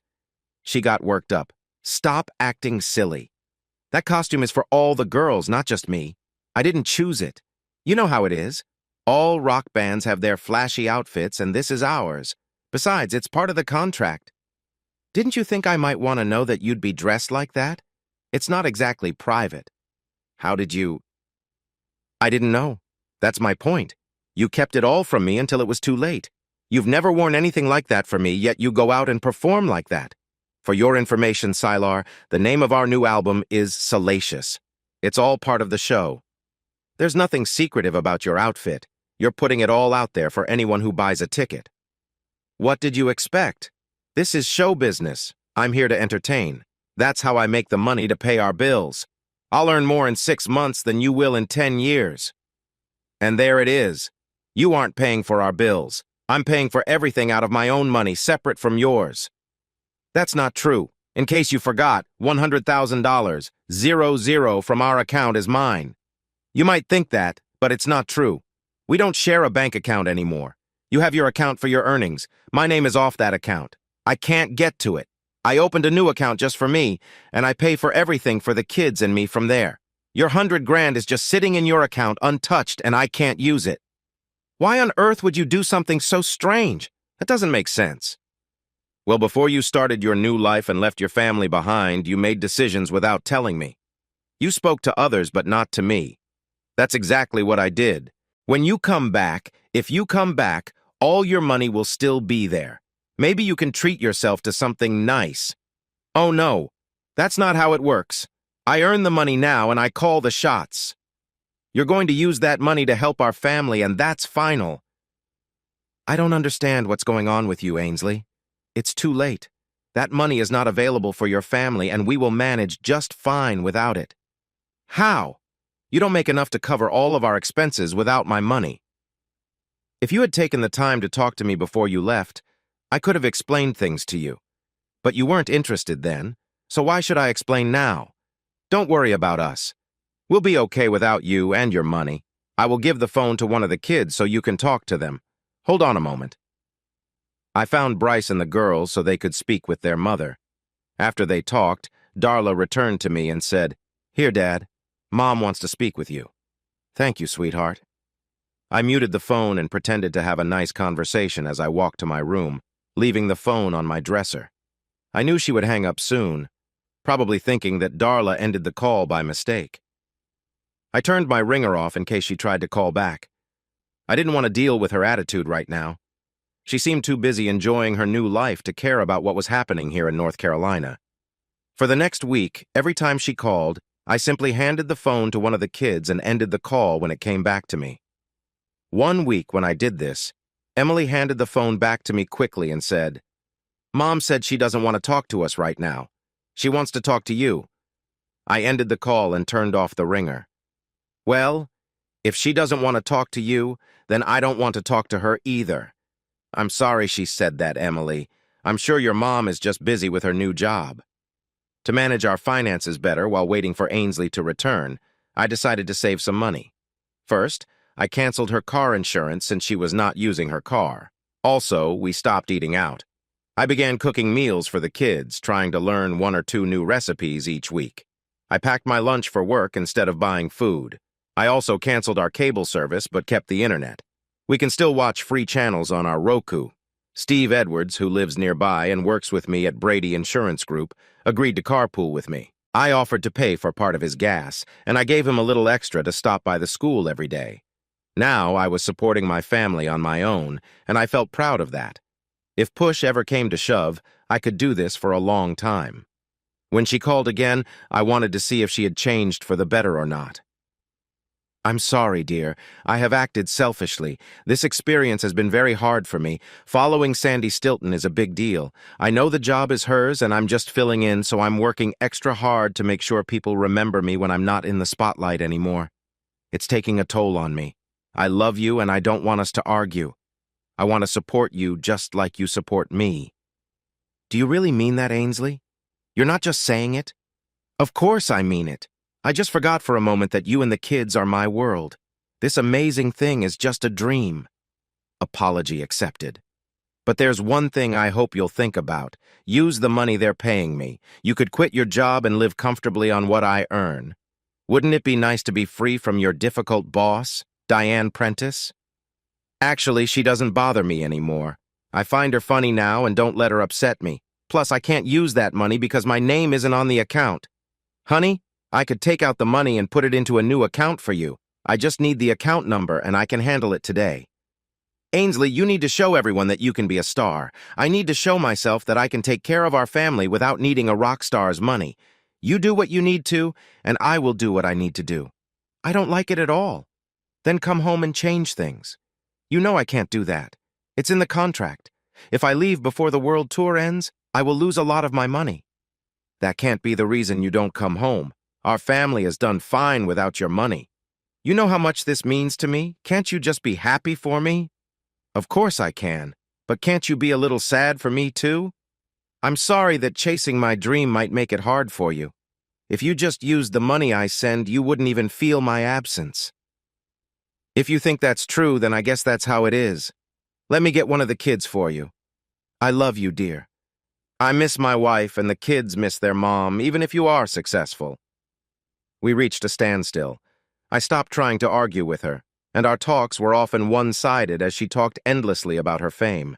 The kids and I listened as she shared stories about her success. We were still a family on paper, but there was a gap we couldn't bridge.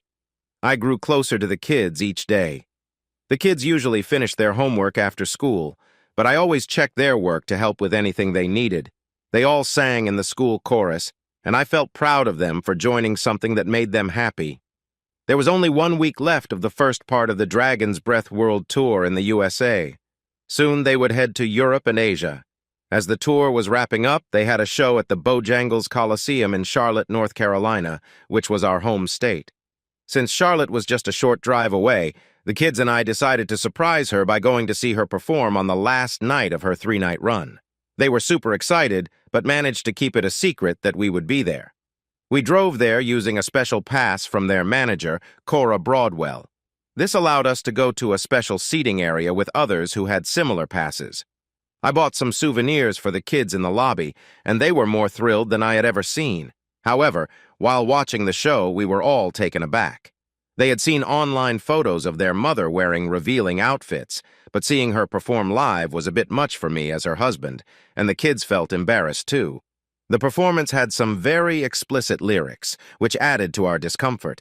It seemed that this was what counted as music and entertainment these days. Ainsley's performance left her family feeling uneasy. We were among the few who weren't singing along with the rest of the crowd. Despite that, we were all eager to go backstage and meet her for the first time in over 3 months since her 2-week rehearsals before the tour. The girls said they really needed to use the restroom, so we headed there first. After that, we reached the area where the special pass holders were allowed to go backstage. When I showed my pass to the attendant, he looked at us with some doubt. "I've been with this tour from the start, and I haven't seen any of you before tonight. Let me check this," he said. He made a call and read numbers from our pass. "I'm sorry, sir, but this pass has expired. It was only good for the first 30 days of the tour. Where did you get this? Did you pick it up off the floor after someone threw it away?" That pass was given to me by Cora Broadwell, the group's manager. She said it would let us in anywhere, anytime. My wife, Ainsley Osborne, is one of the main singers, and these are her children. They can't wait to see their mom after being away for so long. "Sure, and the Queen of England is my sister-in-law," he replied doubtfully. "But it's true," Bryce insisted. "She's our mom." "Yeah, nice try, kid," he brushed it off. "Look," I said, glancing at his name tag, "Mr. Langdon Ammon, you might not believe me, but Ainsley Osborne is my wife. Here's my driver's license with the same name. If you could call her to verify, I'm sure she wants to see her family." "Mister, if I had $1 for every fake ID I've seen, I'd be rich by now. I don't care who you say you are, your pass is expired, and there's no way you're getting in. If Miss Osborne really was your wife, don't you think she would have helped you get backstage with a valid pass?" Frustrated, I tried calling Ainsley again, but there was no answer. I turned back to Langdon. "You have a unique name, Mr. Ammon, and I won't forget it. Just remember my name, Siler Osborne. When Ainsley hears how you turned away her family without a word, I promise she won't be pleased." "Okay, that's enough. I don't take well to threats." He picked up his radio, and soon 3 security guards were around us. "These people don't have a valid pass, and they threatened me for not letting them backstage. Please escort them out of the building and don't worry about being nice." "This way, sir." The largest guard showed us the exit. I felt sad for the kids. They had hoped so much to see their mother. They had seen a side of her on stage that didn't match the mom they knew, and now they weren't even allowed to see her. The drive home was quiet, heavy with disappointment. Once we got home, the kids tossed their souvenirs in the trash. We didn't hear from Ainsley until Monday evening because her group was traveling to Washington, D.C. for a show. When she called, I handed the phone to Darla, who was nearest. Their mom talked to each of them for about 15 minutes before the phone returned to me. "Why didn't you tell me you were coming to see my show on Sunday? I would have been looking for you. I've never been more upset," she said. "Please explain exactly what we did wrong. The kids just wanted to surprise their mother." Should I have told them no, that their mother doesn't want to be surprised when she sees them? I used the pass that you gave me. They accepted it and let us into the arena for the concert, but we were told we couldn't go backstage. I called your phone 4 times and you never answered. We were asked to leave the building, which was really frustrating. I was told that the pass you gave me was valid anywhere, anytime. Again, what did we do wrong? I'm not mad at you, Sylar. I'm just really upset that I missed a chance to see my family. We'll be going overseas in about a week, and there's no way you'll be able to meet us there. This is awful. What was the name of the person who refused to call me? Langdon Ammon. I know him. He works security for us. He's going to be in trouble. I promise you that. If Cora doesn't take action, I'll leave the tour, no matter the money. I hadn't seen my wife this angry in a long time. If firing him would help, then that's fine. But the truth is, we missed seeing you on Sunday night, and you'll be away for the next 3 months. If you're looking for someone to blame, wasn't it Cora who said the pass was good anytime, anywhere? Langdon was just doing his job. And by the way, your husband called you 4 times while your kids were waiting to see you. Why didn't you pick up? Where does the blame really belong, Ainsley? And didn't you blame me for not telling you about the surprise visit from your family? I'm sorry, Sylar, she was crying. I really wanted to see my family, and then this happened. Let me check on this and get back to you. I love you, Sylar. More than you know. Love you too, dear. 3 days later, when we got home, there was a FedEx package waiting for us on the doorstep. After the kids and I came inside, I opened it to see what it was. Inside were 4 first-class airline tickets from Greensboro, North Carolina to JFK in New York, dated for this upcoming Friday afternoon. There was no note or instructions included. I guessed that Ainsley wanted to make up for us not seeing her in Charlotte and hoped to bring us all to their last performance that Friday night before they left for the overseas part of their tour. I decided to wait to tell the kids about it until I spoke to Ainsley. She called right at 8 p.m. Chapter 5. Hi, honey, did you get the tickets that were sent overnight? Tell me you received them or there will be some consequences. Yes, they arrived. What's going on? Isn't it clear? They're for you and the kids to come see our last show in New York. By the way, Langdon Ammon is no longer with us. Cora took action. He should have at least checked with me to see if your complaint was valid before my family was removed from the arena. The tickets are her way of saying sorry for the mistake with your expired pass. Cora bought the tickets? Yes. She felt really bad about what happened and wanted to make it right. She also sent you a new pass that she promises is valid until the end of the tour, anywhere in the world. But after Friday, I doubt it will help much since you won't use my earnings to fly to Europe to see me perform. Can she get her money back? Why would you ask that? Don't you want to come see me? Haven't you been asking the kids about their lives when you talk to them? Of course I do.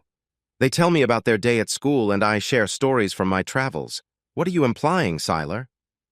Their school year ended on June 8th. Don't you find it odd that they would still talk about school after graduation? Did you even congratulate them on their good grades? Do you know how they did? I realize I haven't been there for them every day as you have, and I wish I could be. But that doesn't mean I'm not a good mother. However, now that you mention it, why would they talk about school if they're out for summer? Because, dear, they are signed up for summer school since you aren't around to take care of them. I had to make a decision for their benefit, and this will help them prepare for next year. My poor kids. You enrolled them in summer school? Why didn't you ask my mother or yours to watch them? They would have done it happily, she said, frustrated. Are you serious? Your mother works full-time at their studio. She can't take 3 months off just to babysit. And my mother, you know she works part-time to help with expenses. I couldn't ask either of them to stop working because you're not here, so I found a solution by enrolling them. You are so controlling. You just want to make me feel bad because I have a better job than you. Your jealousy is unbelievable, Sylar. You need to move on and take my earnings to hire a sitter for the summer. Don't let our kids miss out on their summer. Besides, what about this Friday? They can still come to New York to see us perform. They've already seen you perform, Ainsley, and what they saw surprised them. I'm not sure they want to see that again. So, the show is a bit daring. Scandalous is the name of the double album, and the show is designed to help sell it. That's quite bold. They saw their mother dressed very revealingly, moving in ways that seemed too much for them. She was all over the stage, being very affectionate with someone who isn't their father. I know it's a bit much to think about the kids watching me like that, but they should know it's just part of the show. It's all for entertainment. I don't have a choice. It's in the contract. Yeah, right. I had to explain to Bryce and the girls what a word meant that they heard at school. Can you believe that? Why would you do that? Did you call me that in front of them? Always thinking well of me, aren't you? No, I haven't said that. But many other kids in their school have. Your reputation is known among them, and you wouldn't believe what they've said. Bryce has gotten into fights to protect your name. I didn't know that. He never said anything to me. How does a son tell his mother that all his friends are talking about her? She was quiet for a moment. That aside, what does this have to do with Friday? They can still fly to New York to see our show. This Friday, the school is having a talent show, and all three of them are signed up to sing. They've been looking forward to it and practicing a lot. Your friend Heather even came over to help them improve their performance. I'll be taking them to the talent show, so ask Cora to cancel her flight and get her money back. Are you serious? You're going to skip a chance to fly to New York to see us perform and enjoy the backstage experience for watching three kids sing? Is that really more important than seeing me perform? That's right. There are three of them, and only one of you. They want to join in the talent show, and I want to see them perform for the first time. It's a shame you'll miss it. I'll make sure to tell them that you're cheering for them. You should feel proud they want to sing like you. I would never want to stop them from following their dreams. She caught the hint in my words. After our talk, she spoke to each child briefly before hanging up. I think she was worried they might ask her about the comments from school. So that marked the end of their time in America. They were heading overseas for 3 months. I hope chasing her dreams was everything she wanted. Her family didn't seem too excited about it, especially me. 3 weeks later, I got an unexpected call. Hello? Is this Sylar Osborne? Yes, it is. How can I assist you? I believe we can help each other, Sylar. My name is Sandy Stilton, the member of Dragon's Breath who got hurt. Your wife is currently stepping in for me on the tour. Hello, Sandy. I've met Lena, Sheila, Fanny, and Cora before. How are you doing since your accident? That's very kind of you to ask, Sylar. I'm doing fairly well, all things considered. The casts are off and the pins and braces have been removed. I'm still in physical therapy 4 days a week to regain my strength and balance. I've been told I should be back to normal in about 4 to 6 weeks. I'm really glad to hear that, Sandy. How do you think we can support each other? Your wife has been doing a fantastic job in my place. If it weren't for her, the tour might have been canceled, and our new album wouldn't have done well. She has truly saved the group, and I appreciate it a lot. I'm happy to hear that. She loves performing and is living her dream. That may be true, but without her, Dragon's Breath might not have made it, and your family should be thanked for that. Thank you? How so? You have been managing everything at home while she's away, and I know that must be tough on your family and possibly your marriage. I'm on my 3rd marriage, so I understand. I'm sorry to hear that, Sandy. What do you have in mind? Cora mentioned what happened after the Charlotte concert and how you chose to support your kids instead of flying to New York. That shows you are a great father. I feel a bit guilty that my accident has added some stress to your relationship with Ainsley. I know being away from family can be hard. I'd like to help you both a little, if you'd let me. That's very kind of you, Sandy. You seem to be the nicest person I've talked to. I appreciate your offer, but I'm not sure how you can help. You're in California, I'm in North Carolina, and Ainsley's in Europe. Thanks, Sylar. It makes me want to do something nice for such a great couple like you and Ainsley. What do you have in mind, Sandy?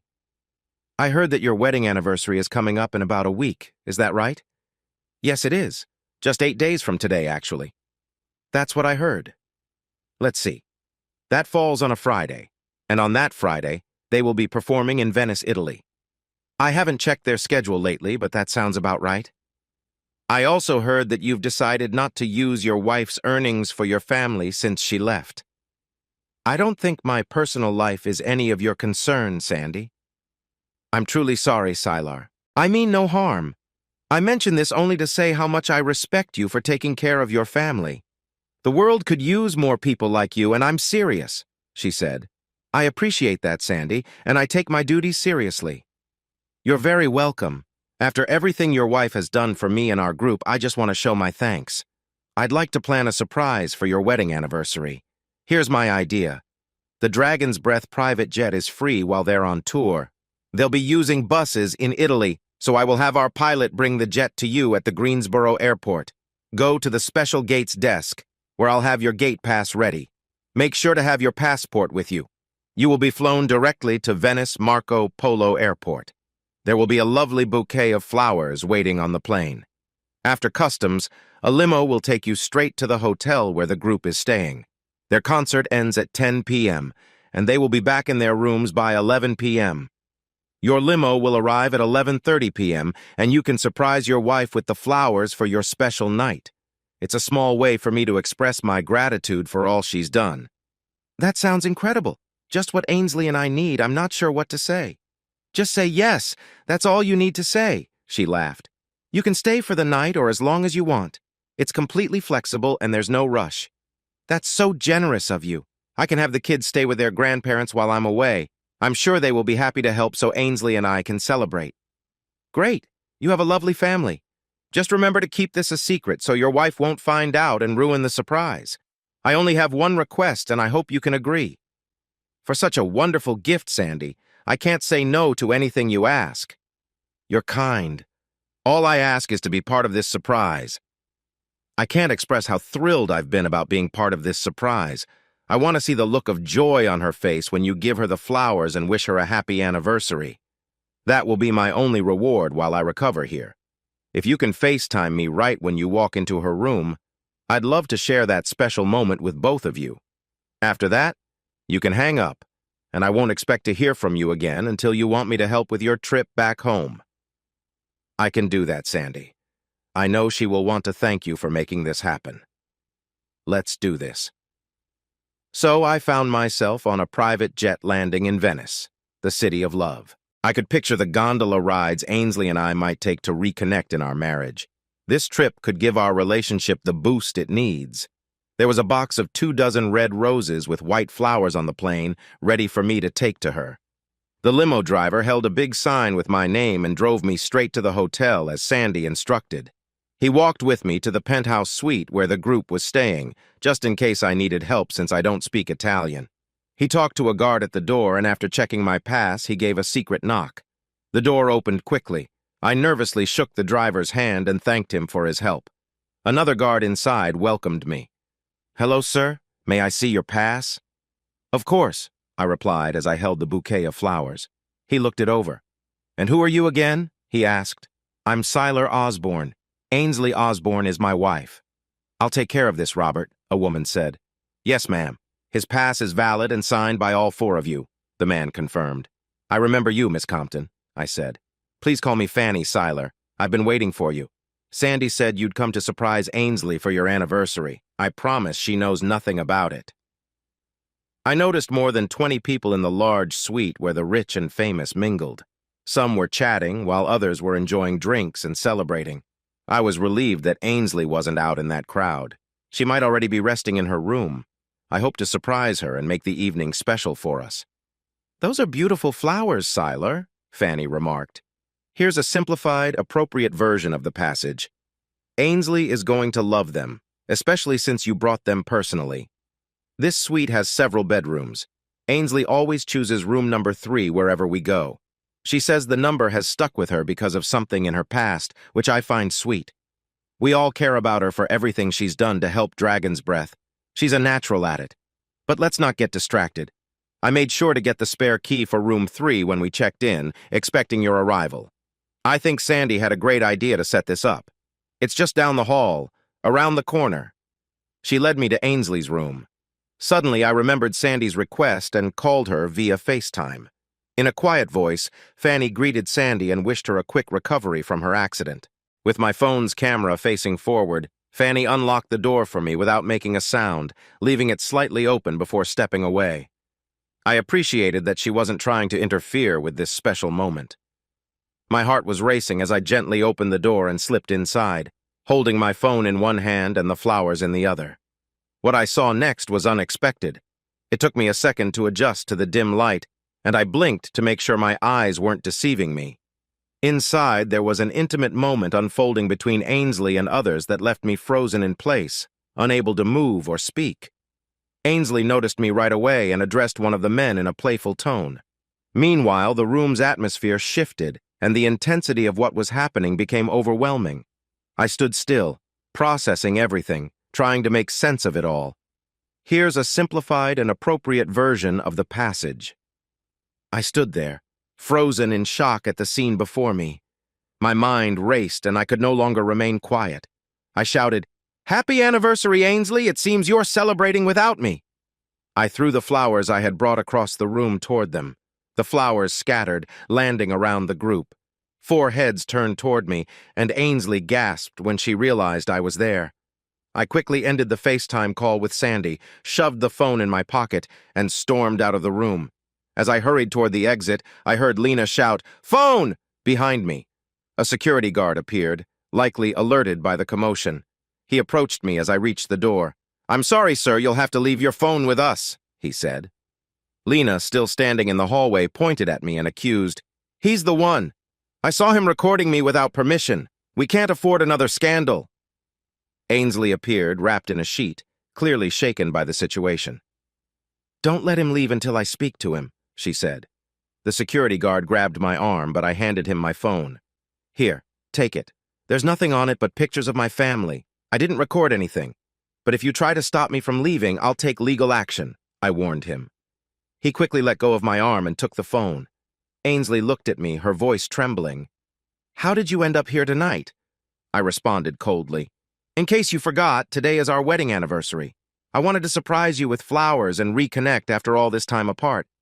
But instead I got the surprise." I paused before adding, "I guess this is what you had planned, right?" She looked down at the floor, unable to meet my eyes. I turned to the security guard. "Keep the phone. And since I won't have it, she won't be able to call me or talk to our kids. That's just fine with me. You can keep her too. I'm done." Ainsley broke down in tears as I walked away. She had never heard me talk like that before. I left the shocked room full of people who were confused about what they had just seen. The only one who seemed upset about my departure was Ainsley. I was surprised to find the limo driver chatting with the door guard in the hallway. "Is there a problem, sir?" I asked. "Yes, I want to get back on that plane and return home as soon as possible. Can you help with that?" "I can try, sir. Please follow me back to the limo. I will make a call on the way to the airport. I'm sorry things didn't go as you planned."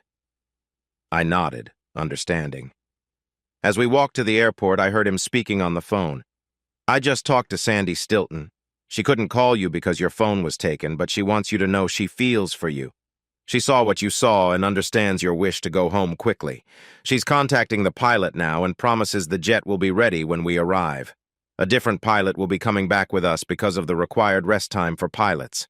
I'll give you a map to the right gate for your flight. You'll need to go through customs when you get there, but that should be fine. Good luck, sir," he added politely. I slept through the whole flight back home after crying myself to sleep. It had been the worst day of my life. Things would soon get even more complicated. I passed through customs with nothing to declare. Just outside the airport, a man holding a picture approached me, looking through the crowd. "Mr. Osborne? Siler Osborne?" "Yes, that's me. How can I help you?" "You've been served, sir. My name is Andrew Kennedy, and I represent a group called Dragon's Breath. Our law firm learned that you entered a private room where my clients were resting, and you may have misunderstood what you saw. It doesn't matter who you are. You can't just walk into other people's hotel rooms without permission, even if one of them is your wife. Also, you spoke poorly of one of the group members in front of witnesses." "You must be joking," I said, shocked. "How did I do that?" "Witnesses said they heard you disrespect one of the group members and used hurtful language in public. That is considered slander, and you may face legal action for it." There's also a gag order in this envelope, signed by a local judge. It prohibits you from discussing any of the group members or making negative comments until the case is resolved.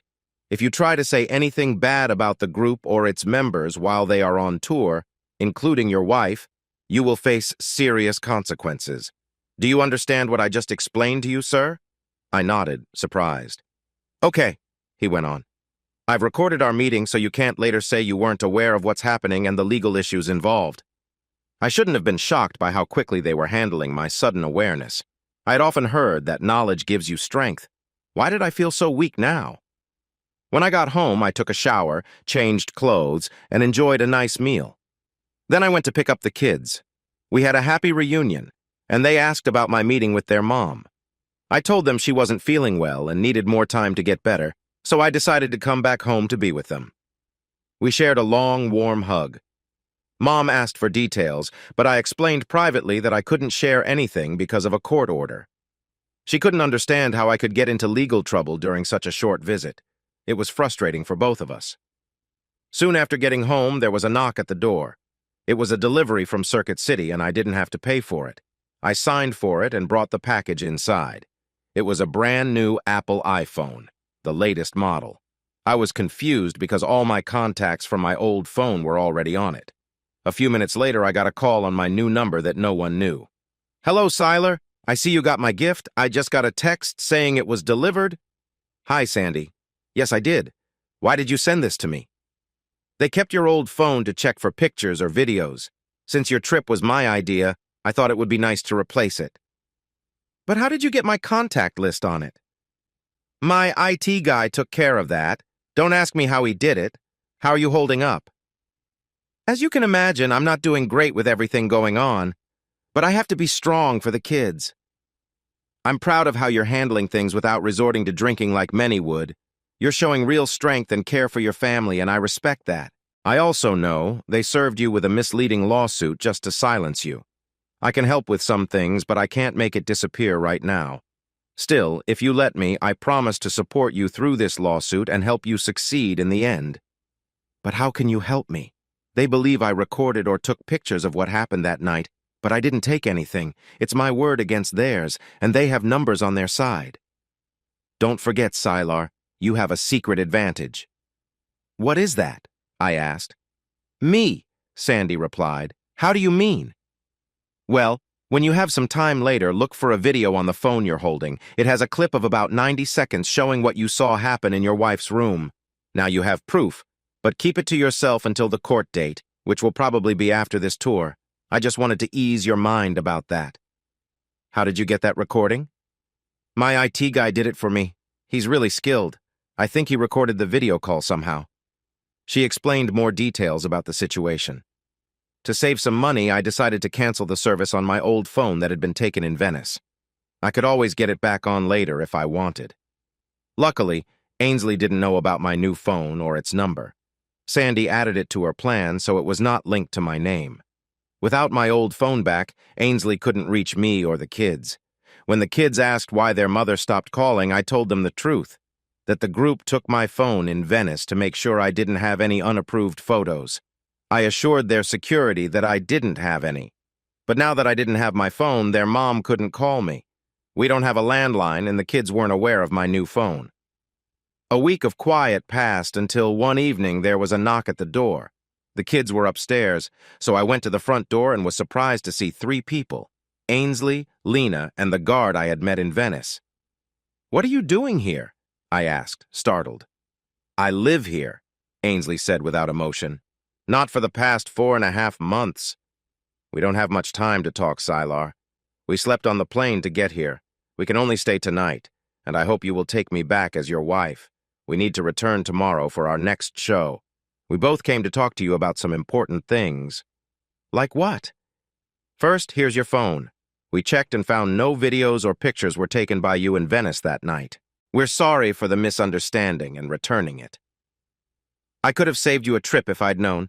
I didn't trust the phone with you, so I canceled the service, but I guess you already know that." "So why are you really here?" Lena said. "Since you left her in Venice, Ainsley has kept her distance from the rest of us. She believes it is better that way. She isn't close to us like before you showed up, and she doesn't perform like she used to. We need you to talk to her and help her feel better about herself again. You hurt her self-esteem that night. No matter what you think you saw, you didn't have to treat us that way. You ran away instead of facing the problem like an adult. You think I disrespected you? That's hard to believe.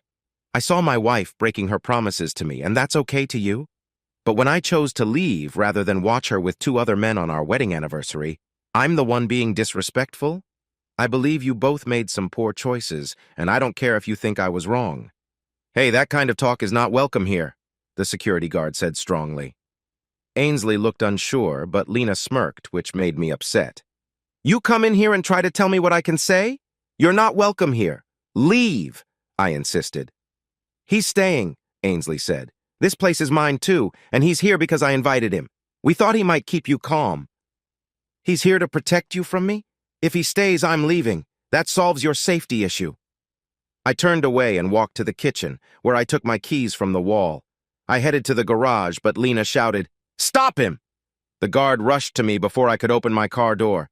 He grabbed my arm to stop me as the girls came to prevent my escape. "I'm sorry, sir, but I can't let you leave," he said.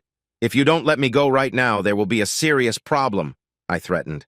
"I'm not afraid of getting hurt. If it means staying away from her for years, then I don't mind what happens to me. Are you ready to face that? What will you choose?" He saw the determination in my eyes and let go. Seeing my refusal to back down, Ainsley asked, "But what about the kids? Are you really leaving them here? They're upstairs in their rooms. You're their mother. Are they not safe with you? If you can't stay with them tonight, just call my mom. She would be happy to take care of them while you 2 go out and have fun without me." She started crying at my words, and Lena glared at me. I got in my car, took out my new phone, and called Brett, my best friend. He welcomed me over for the night without asking why. I got back home around 10 a.m. the next day. Patricia's car was there, which meant the 3 visitors had left to continue their trip. "Well, it's about time you returned. I wasn't sure if you would come back," she said. "Hi, Patricia. I'm not the one who was gone for 6 months. Are you really criticizing me for letting her spend one night with the kids?" "She came to see you and the kids, Sylar. She said you left soon after she arrived. Of course, she was happy to spend time with the children again, but what she truly wanted was to see you. I don't understand what's going on with you lately. You haven't seen your wife in months, and then you leave her when all she wanted was to be with her family again. Why is that too much to ask?" "Patricia, it seems your daughter hasn't told you the whole story. I can't explain anything to you because I have a lawsuit against me and a court order that keeps me silent about what's happening. If you want details, you have to get them from her. I'm not allowed to speak." She looked at me in shock. She called Ainsley to let her know I was home to take care of the kids.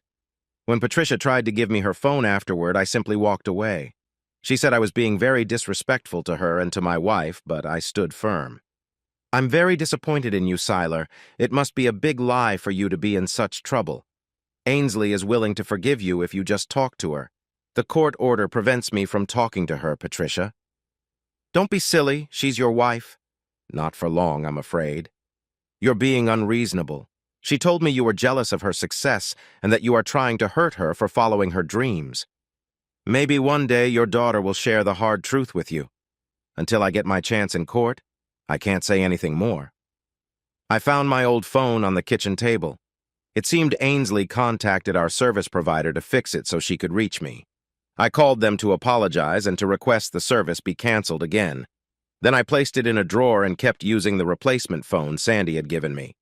My parents would sometimes visit, or I would take the kids to their house for a cookout. After I told them I caught Ainsley being unfaithful, they never mentioned her again, as I couldn't speak freely about it until my case was resolved. I wanted to start the divorce process, but I couldn't afford a lawyer. Sandy encouraged me to wait until after the Dragon's Breath tour was finished. Then, I would have the money for a lawyer.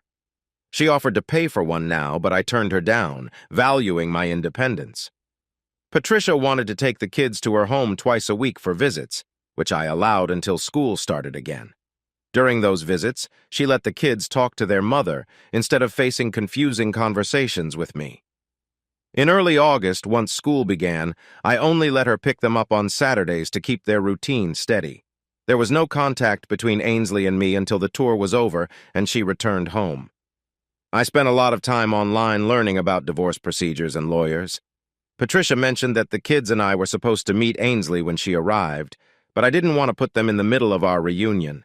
I told Ainsley's mother I understood Ainsley's request, but I never said I would bring the kids.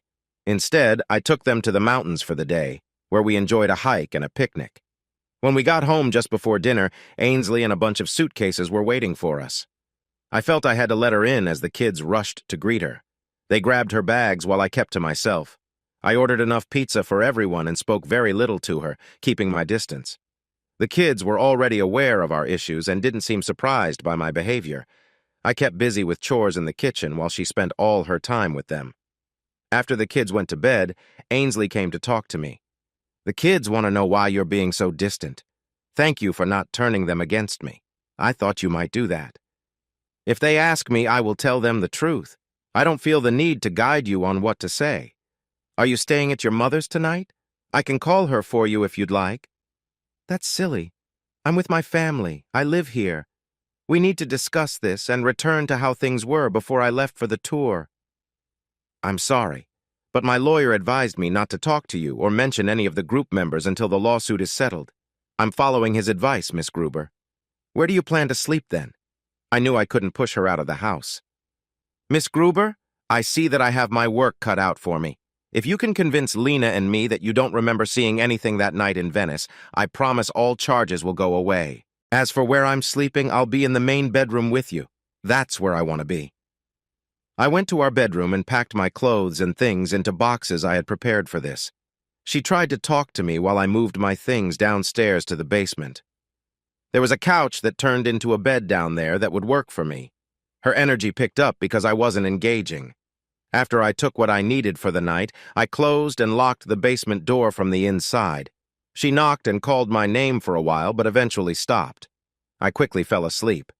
I couldn't stay in a hotel for long and didn't want to impose on Brett and his wife for an unknown time, so I decided to make the best of my tough situation.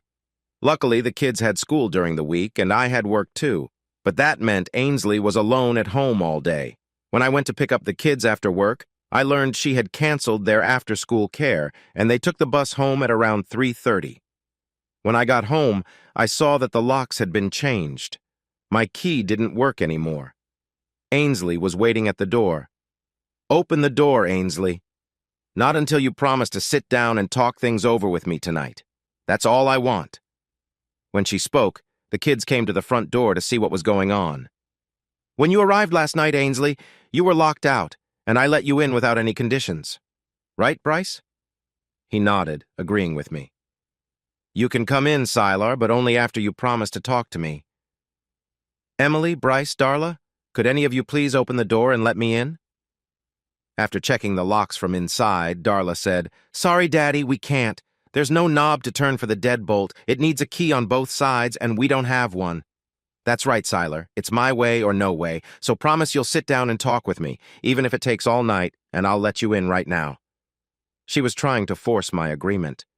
I heard the kids trying to convince her to let me in, but she stood firm. To distract her, I said, "I'm going to try the back door." When she heard that, she hurried to the back door to continue her insistence. Instead of using the back door, I quickly moved to the left side of the house and hid behind some bushes near the basement window. The basement windows were secured from the inside, but I had replaced the pin inside with a long screw to keep that window from opening if I ever got locked out. She didn't know about it. I used my pocket knife to take out the screw and climbed through the window, landing on the basement floor. All my clothes and things were gone.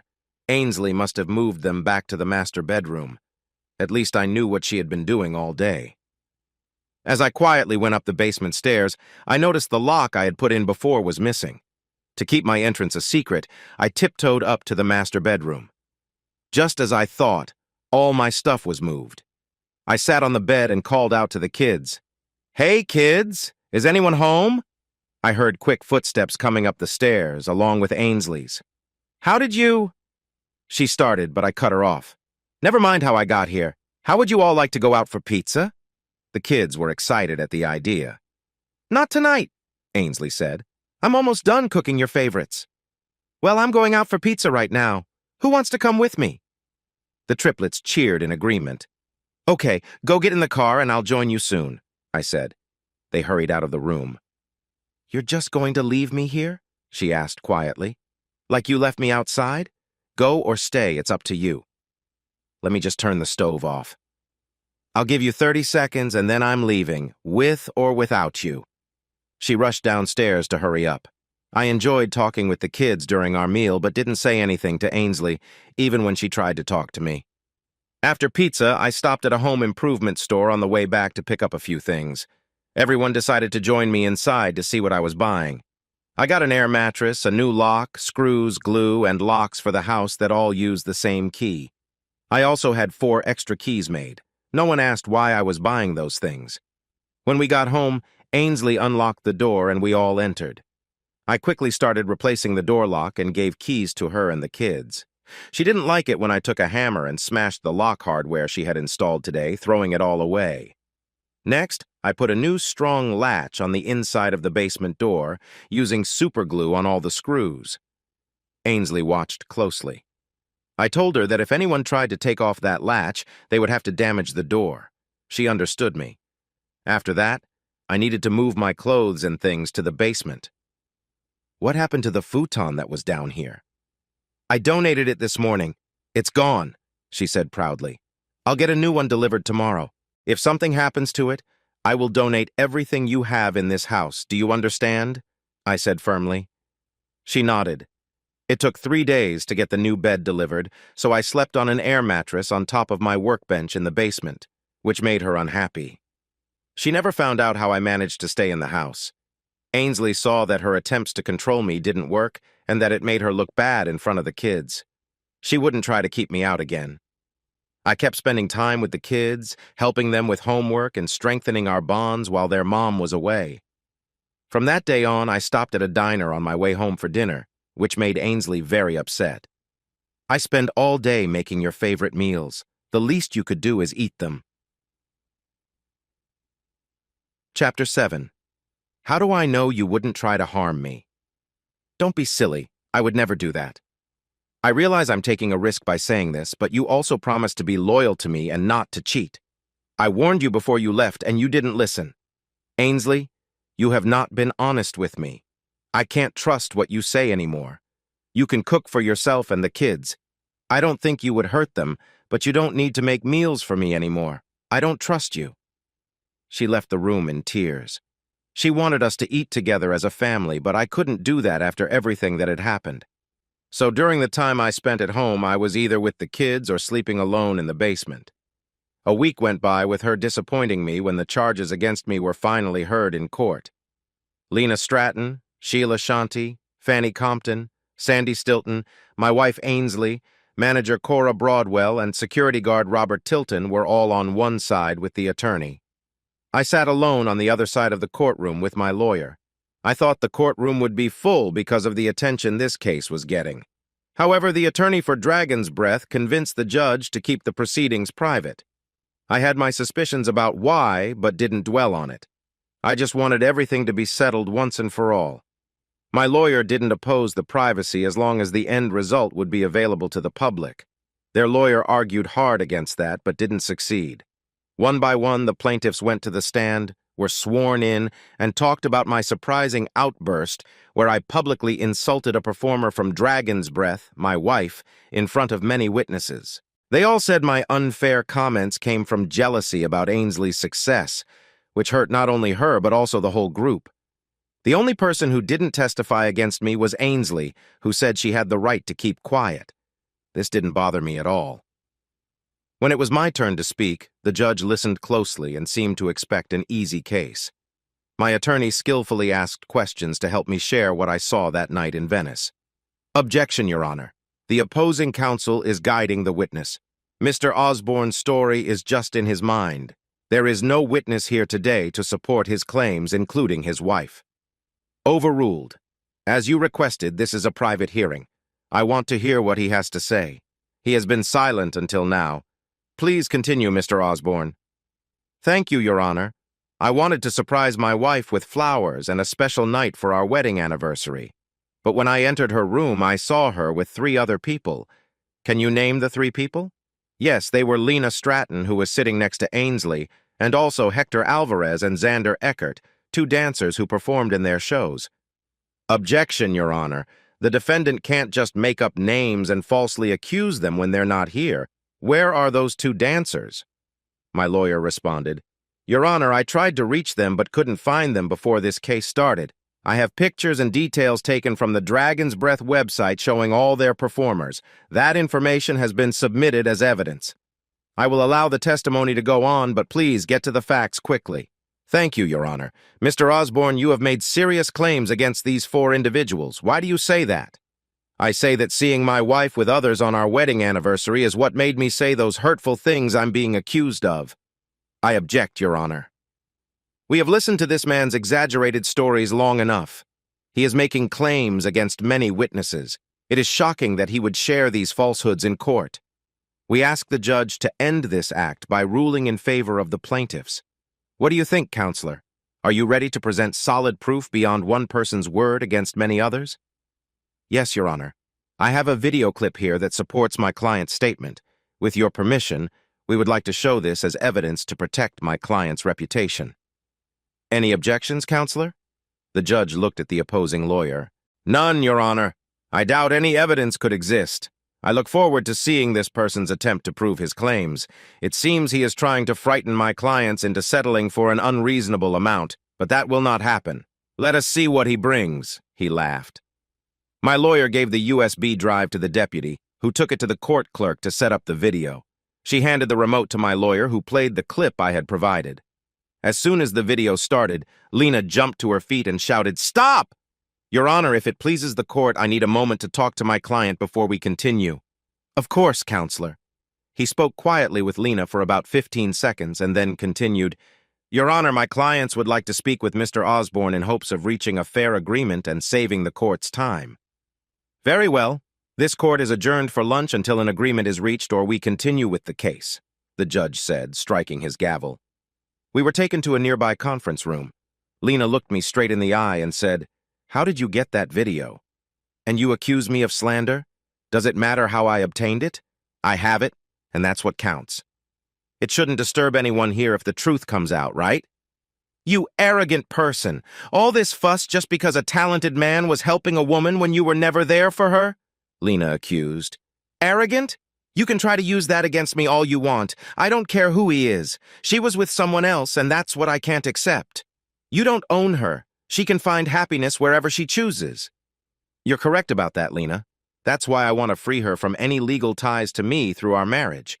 I agree with you. Ainsley can now be with anyone she wants. How long is the video? She asked, ignoring my point. About 90 seconds, give or take. It's long enough to show what I saw that night. Ainsley glanced down at the floor, feeling ashamed. What will it take to make this go away and never be known by others? She urged. Go public? I plan to use that video as part of my divorce from Ainsley and file claims against Dragon's Breath for taking my wife away from me. She screamed in frustration. No, that video can never be public. Honestly, I don't believe for a second that you care about my divorce. Your protests are just a way to hide your real concern. Everyone knows that neither Hector Alvarez nor Xander Eckert is your legal husband, Patrick Stratton, the father of your 4 children. I'm guessing he doesn't know about your other relationships while traveling. What do you think would happen if that recording got out or ended up in Patrick's hands? Let's be reasonable, Siler. There's no need for threats or wild guesses. I feel sorry for what's happening in your marriage, and I carry some of the blame. I've talked with Ainsley many times recently to help her reconnect with you, the one she loves. She says you've rejected every attempt to discuss things. Yes, you saw me that night, and I regret being part of it. As a sign of goodwill, I'm ready to offer you $1 million to make all of this go away forever. Think about it. That's a lot more than Ainsley made on her 6-month world tour. That should cover any hard feelings you might have. What do you say? You could leave your job and live comfortably, especially with your wife's $600,000 added in? If that's the best you can do, then I say we go back to the courtroom, show that video, and let it be recorded publicly. It's interesting to me that records show your husband owns 51% of Dragon's Breath while he isn't here today. Lena smiled nervously. I told him he didn't need to be here today. This is just a simple case of slander, which is quite common. There's no reason for him to be involved. If my offer doesn't satisfy you, Siler, tell me what would make you settle this matter out of court. What do you want? Everyone turned to look at me, especially Ainsley. This was the most I had said in a while that wasn't about our kids. I took a moment to think, pretending to weigh my options, but I already knew what I wanted.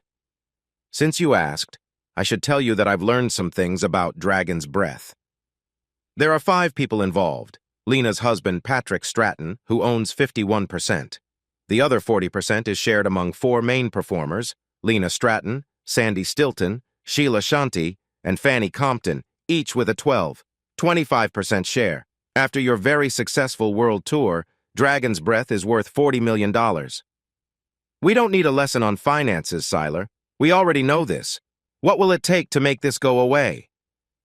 Since you're in a hurry, I have 3 important demands. If you all agree to them, that video won't be shown to anyone. If you refuse any of these, the video will become public. Okay, just tell us what you want, she said, clearly nervous. My first demand is that you drop all charges against me and publicly apologize for a misunderstanding that no longer exists. All right, I can do that, she replied. What's next? Patrick's share of the group's $40 million net worth is $24 million. The remaining 19, $6 million which you 4 share would be split 4 ways, so each of you would receive $9 million. To keep it simple, let's round that up to $20 million for the 4 of you. I'll leave out Patrick's share since you don't want him to know about what happened in that video. You all don't understand the distress I felt after witnessing that. I think it's only fair that you all share in this discomfort, even if it's in different ways. Just give us a number, Siler. I believe $10 million is a fair amount, which is half of what the 4 of you have. Each of you would need to pay $5 million to meet that total. I know it's a lot, but I hope it serves as a lasting reminder of the trouble that has happened. My proposal left them speechless, and I could tell I had their full attention. What? That's outrageous! Lena exclaimed. Yes! I wasn't even on the tour, and I had nothing to do with what happened. Why should I be included in this? Sandy angrily said. And what about Ainsley's earnings? Why are her earnings not counted? I need to protect myself after the divorce. I can't let her take money from me. Life isn't always fair. I'm losing my wife while she was living her dream performing with Dragon's Breath. I don't care how you reach the $10 million. I just want that amount. If you can't meet that, then there's no need to talk any further. Cora spoke up. As their manager, I know their financial situation well. They don't have that much money just sitting around. It's all being used. Even if each of them put in $5 million, as you say, they would need to sell off parts of their investments, which would cause them problems. I hope that happens, Cora. They need to feel the impact of their part in my wife leaving her promises, the easy access to drugs, the agreement to perform seductive dances during rehearsals and shows, the attractive but risky rock star lifestyle. All of that matters in this situation. Huddle, Lena said firmly. The girls came together, debating the issue. That video can't ever be made public, Lena whispered angrily. If Patrick finds out about it, we could lose everything. He'll end our careers just to get back at me and ruin all we've worked so hard for. But why should I help? I wasn't the one who messed up on the tour. It was you all, Sandy said sadly. We've always been in this together, Sandy. This isn't any different, Sheila reminded her. I really don't want to give up half of what I worked so hard for, Fanny stated. Lena added, Neither do I, but if we don't act, Dragon's Breath might be gone. If we cooperate, we can benefit from the good profits of our latest album while we work on new music. This way, we have a chance to regroup. I'm sorry, everyone. I made a mistake. I won't do this again. I will do my best to help fix this. But Patrick can never find out, or it will all end. He has supported us from the start, and we all agreed to his majority ownership. If he wanted to bring us down, we couldn't stop him. Lena said, Okay, Siler. Let's say we are thinking about trying to meet your high $10 million demand. Is there anything else? One more thing, and then we can agree, I replied. What is it? Give up our firstborn kids? Sheila said sarcastically. Nothing so dramatic. Dragon's Breath has already played a part in breaking up my marriage. I ask that you get involved one last time. I have divorce papers ready to serve Ainsley as part of this process. I believe she will not want to sign these papers today. The agreement is simple. She keeps her $600,000 and her personal things, and I keep everything else. The children's custody will be split evenly, but she must go back to using her maiden name, Gruber. I'm being fair about this. I just want to end this marriage quickly. She knows I would never take anything from her. I need her to agree to these divorce terms and drop my last name before we leave this room so I can file the papers and start the divorce process. If she doesn't agree, then there's no deal. Ainsley couldn't hold back her feelings anymore. She knelt down and cried hard. The girls came around her to comfort and calm her. Sandy said, "Siler, could you step out for a few minutes while we talk with her?" It was a fair request. I nodded and left the room. "I'm sorry, Ainsley, that we are in this situation, but we have to understand that your husband has the upper hand, and if he doesn't get what he wants, it could end badly for all of us." "End badly how?" Ainsley asked, upset. "You all get to keep your husbands while I lose mine." "He's already moving on," Lena said. "Can't you see? He will get the divorce no matter what. If you let him have it easily, that video will be gone. The sooner it is gone, the less he will use it. Once you're divorced, you might find a way back into his life through the kids and possibly spark something again. Many couples do remarry after a divorce. That's your best chance. Plus, you can still perform with us and maybe even join the group regularly. Performing on stage with you was amazing, but the price is too high. If I give Siler the divorce, my priority will be to win him back. I want my family together again. No amount of fame or money is worth losing him. I'm sorry, but that's how I feel. If you help us settle this, Ainsley, we will always welcome you back. We will support you in any way possible. But if you fight him and that video becomes public, your children will discover what ended your marriage when they are older. You wouldn't want them to see that video, would you?" Lena asked earnestly. 20 minutes later, Cora came to get me. "After some difficult discussions," Lena started, "I think Ainsley is almost ready to sign the divorce papers if you agree to one condition." "And what is that?" I replied. Ainsley looked straight at me and said, "I will sign your divorce papers and drop your name only if you let me keep my share of the money from the tour. Since I earned that money while we were still married, you deserve your half of the $600,000. "I don't see how you can change my mind about that," she said confidently. "No chance to change your mind?" "Not at all," she replied with pride. "Weren't you raised in the church? Didn't you start your singing with church songs?"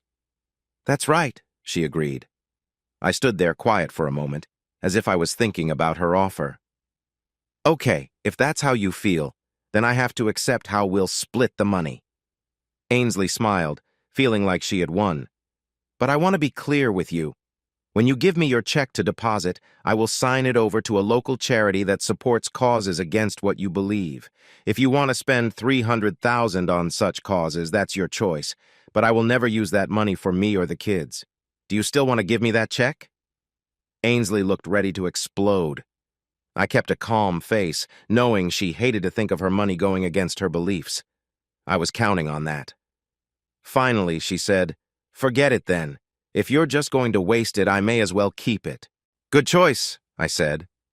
My lawyer gave her the divorce papers I had already signed, and she added her signature while crying. "And what about the $10 million? How should we handle that?" Cora asked. "I have a plan written out in this document I'm giving you. First, I want $1 million saved in a trust for our children's future college and therapy needs because of my divorce from their mother. The other $9 million should be split into 3 equal donations. $3 million to the National Pediatric Cancer Foundation in Tampa, which is very important to Emily. $3 million to Wounded Warriors Family Support in Omaha, which matters to Bryce. And $3 million to the Salvation Army, an organization that both Darla and I value." "What?" Lena shouted. "After all that, you're not even keeping anything for yourself." "I will take care of myself and our children's everyday needs. I don't expect you to get my reasoning. We were doing well as a family before this issue came up, and we will keep going even after it's over." My request frustrated them. "Think of it this way," I said. "Your money will do good for people who truly need it." Here's a simplified and more appropriate version of the passage. "Do we have a deal?" I asked, holding out my hand to Lena. "Yes, we do," she replied, though reluctantly. I shook hands with each of them. To make sure everything is clear, my lawyer has put the agreement into this legal document and you all need to sign it. I will hold on to the video evidence for the next 2 weeks while you finalize the financial transfers. But if everything isn't completed by then, I will go to court with my divorce filings and the video will become part of the public record. The media would love that. Here's the chip, Lena. It's one of only 2 copies. The other is in a safe place, just in case anyone changes their mind. I won't tell Patrick anything about this. You can explain the donations however you need to keep these talks private. Don't worry, Sylar, Lena responded. We'll keep our word. I underestimated you once, and I won't make that mistake again. Later, when we were home and the kids were in bed, Ainsley came to me, trying to make peace. Sylar, I've signed the divorce papers like you asked, so you can file them whenever you're ready. Can we talk now, just for a while? We haven't really talked about what happened since I came back. I've cried more than I can count over this. Sure, I replied. And thank you for signing. What would you like to talk about? Chapter 8. I've never truly apologized to you for what happened on the tour. I'm so sorry, Sylar. You deserved better from me and I let you down. It's my fault. I was trying to be someone I wasn't. Every day, the pressure of living up to the reputation of the woman I was replacing became overwhelming. Some people in the group were using drugs and, like you warned, it became easy to fall into that trap. They convinced me that it would help with the stress, and once I started, my judgment slipped. That's when I made all those terrible choices, including what happened with Lena and the others. So, you're blaming the drugs? I asked. Does that mean you're ready to go with me to the district attorney tomorrow to press charges for forced drug use and anything else you claim? No? She shook her head, looking down at the floor. Exactly. You weren't forced to take those drugs or to make the choices you made. It's clear that you weren't acting out of any kind of external pressure, but out of your own decisions. Now you'll have to live with the fact that the last person you shared intimacy with wasn't your husband. At least you'll have those memories. All I ever wanted was your love and loyalty. It's unfortunate that I asked too much of you. It turned out that Sandy was behind the whole plan.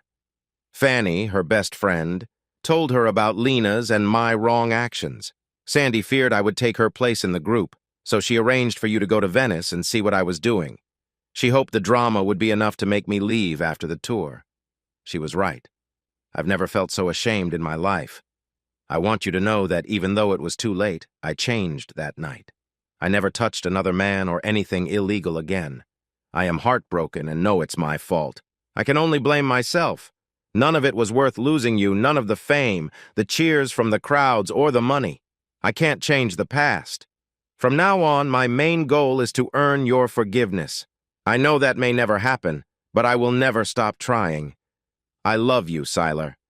If that's true, the love you have for me seems not enough to stop betrayal. I don't hate you, Ainsley, and I don't want us to be enemies. But with my trust in you shattered, there is no future for us as husband and wife. When you are not on the road, you are a wonderful mother. We will need to work together to raise our 3 great kids, but it's too painful for me to live in the same home. Now that our divorce papers are signed and we are separated, I think it's best for you to find your own place. You can afford to, while I cannot. Dragon's Breath has 2 weeks to settle matters. That should give you enough time to move. The kids and I will help you. She nodded, understanding what I asked. You have been fair with me, Sylar. As much as it will hurt to leave our home, I will respect your wish. I will look for a place nearby to make it easier for us to share the kids each week. I will make sure they know it's my fault we are divorcing, and I will never speak poorly of you to them. I hope we can remain friends as much as you can manage. That's it then. No more needs to be said. Good luck, Ainsley. Ainsley constantly thought of ways to win her husband back and restore their family, but she didn't know how to do it. Sadly, she moved to a nearby rental house that was suitable for her and the children for the weeks they would stay with her. After our conversation, I rarely spoke to her except about the kids. She didn't want to date anyone, and to keep busy, she returned to her part-time job as a studio musician, working in the background with Heather, instead of being in the spotlight as she had been with Dragon's Breath. Her wish to perform on stage had been lost because of the heavy toll it took on her personal life. The dream of being a famous star was no longer real. Now, all that mattered to her was fixing her family. Time went by slowly. In North Carolina, you have to wait a year from the time you file for divorce to have it finalized.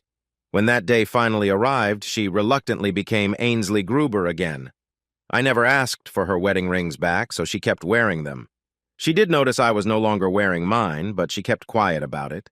She knew she had no right to complain. As the months went by, I found Ainsley very supportive when it came to anything related to the kids. If I had any schedule problems, she happily took care of the children or changed days as needed. There was no tension between us. Now that we were officially divorced and she had taken back her maiden name at my insistence, we were completely separate. I felt no pressure to meet her wants or needs. We both only focused on parenting. When I picked up the kids, they were always cheerful. Ainsley always returned them to me in good spirits. We found ourselves in the same room for birthdays and holidays, but there was no conflict. Although I never asked about her dating life, the kids told me that she refused offers from her friends to meet other men.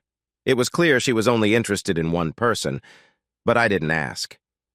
That opportunity was gone. My close friend Brett and his wife Corinne became a big part of my life on weekends when my ex had the kids. We enjoyed cookouts in the backyard when the weather was nice. Sometimes we went out to eat or watched a movie together, with me always tagging along. What bothered me a bit was their attempts to set me up with some of their friends or co-workers. I must admit, some of the women were attractive, but I wasn't ready to start dating again. I was always friendly and polite, but never accepted any invitations for follow-up dates. That did not stop Brett and Corinne. They seemed determined to help fill what they believed was a gap in my life. One day, out of the blue, Brett got an unexpected phone call. "Hello, Ainsley." "What a surprise," he said with a hint of sarcasm. "Hi, Brett. I didn't know if you'd pick up," she replied. "I almost didn't. You put my best friend through a lot. He didn't deserve what you did to him." "I completely agree, Brett, and I'm doing everything I can to make it right with him." "I don't see how you could do that without a time machine to talk some sense into your past self." "Believe me, if I could, I would have done it already. Brett, I have an idea that might help Sylar and the kids, but I need your help. Would you let me buy you lunch to discuss it?" "Where?" "Anywhere you want, whenever it suits you, but I have one request." "What is it?" "Please keep this meeting confidential until I've explained everything. After lunch, you can share what you like. I promise this will be good for Sylar. Will you meet me discreetly just this once for his sake?" "Sylar thinks you're untrustworthy, but I don't see how you can hurt us with just one lunch." "Okay, Ainsley, I'll agree. I have no plans for lunch today, so meet me at TK Trips at 1 p.m. Until then, I won't say a word." During their lunch, Brett ordered the most expensive items. Ainsley didn't mind. She hoped to convince him to help her ex-husband, but she was unsure if he would go along with her plans. After their food arrived and some small talk, Brett wanted answers. "You know I'm cautious about anything you say, Ainsley. Sylar is my best friend, and Corinne and I have tried to help him heal, but with very little success. That's exactly why you're the best person to help me assist him. I agreed to listen since you're treating. Thanks for that. So, what's your plan? Just so you know, I won't be part of anything that could hurt him or the kids. I care for them like family." "I understand, Brett, and I'm counting on that." The waiter brought their food and refilled their drinks. Ainsley went on. "Do you think Sylar could use a significant amount of money?" "Of course, who wouldn't? Are you familiar with the heat pump project he's been working on to save on energy costs?" "Yes. He showed it to me once, but I can't say I know all the details. I believe it's a great product that, if properly patented and marketed, could bring him financial stability for life." "Sure, but that kind of work requires money." "Exactly. I tried to share my tour earnings with Sylar when we separated, but he wouldn't accept any of it.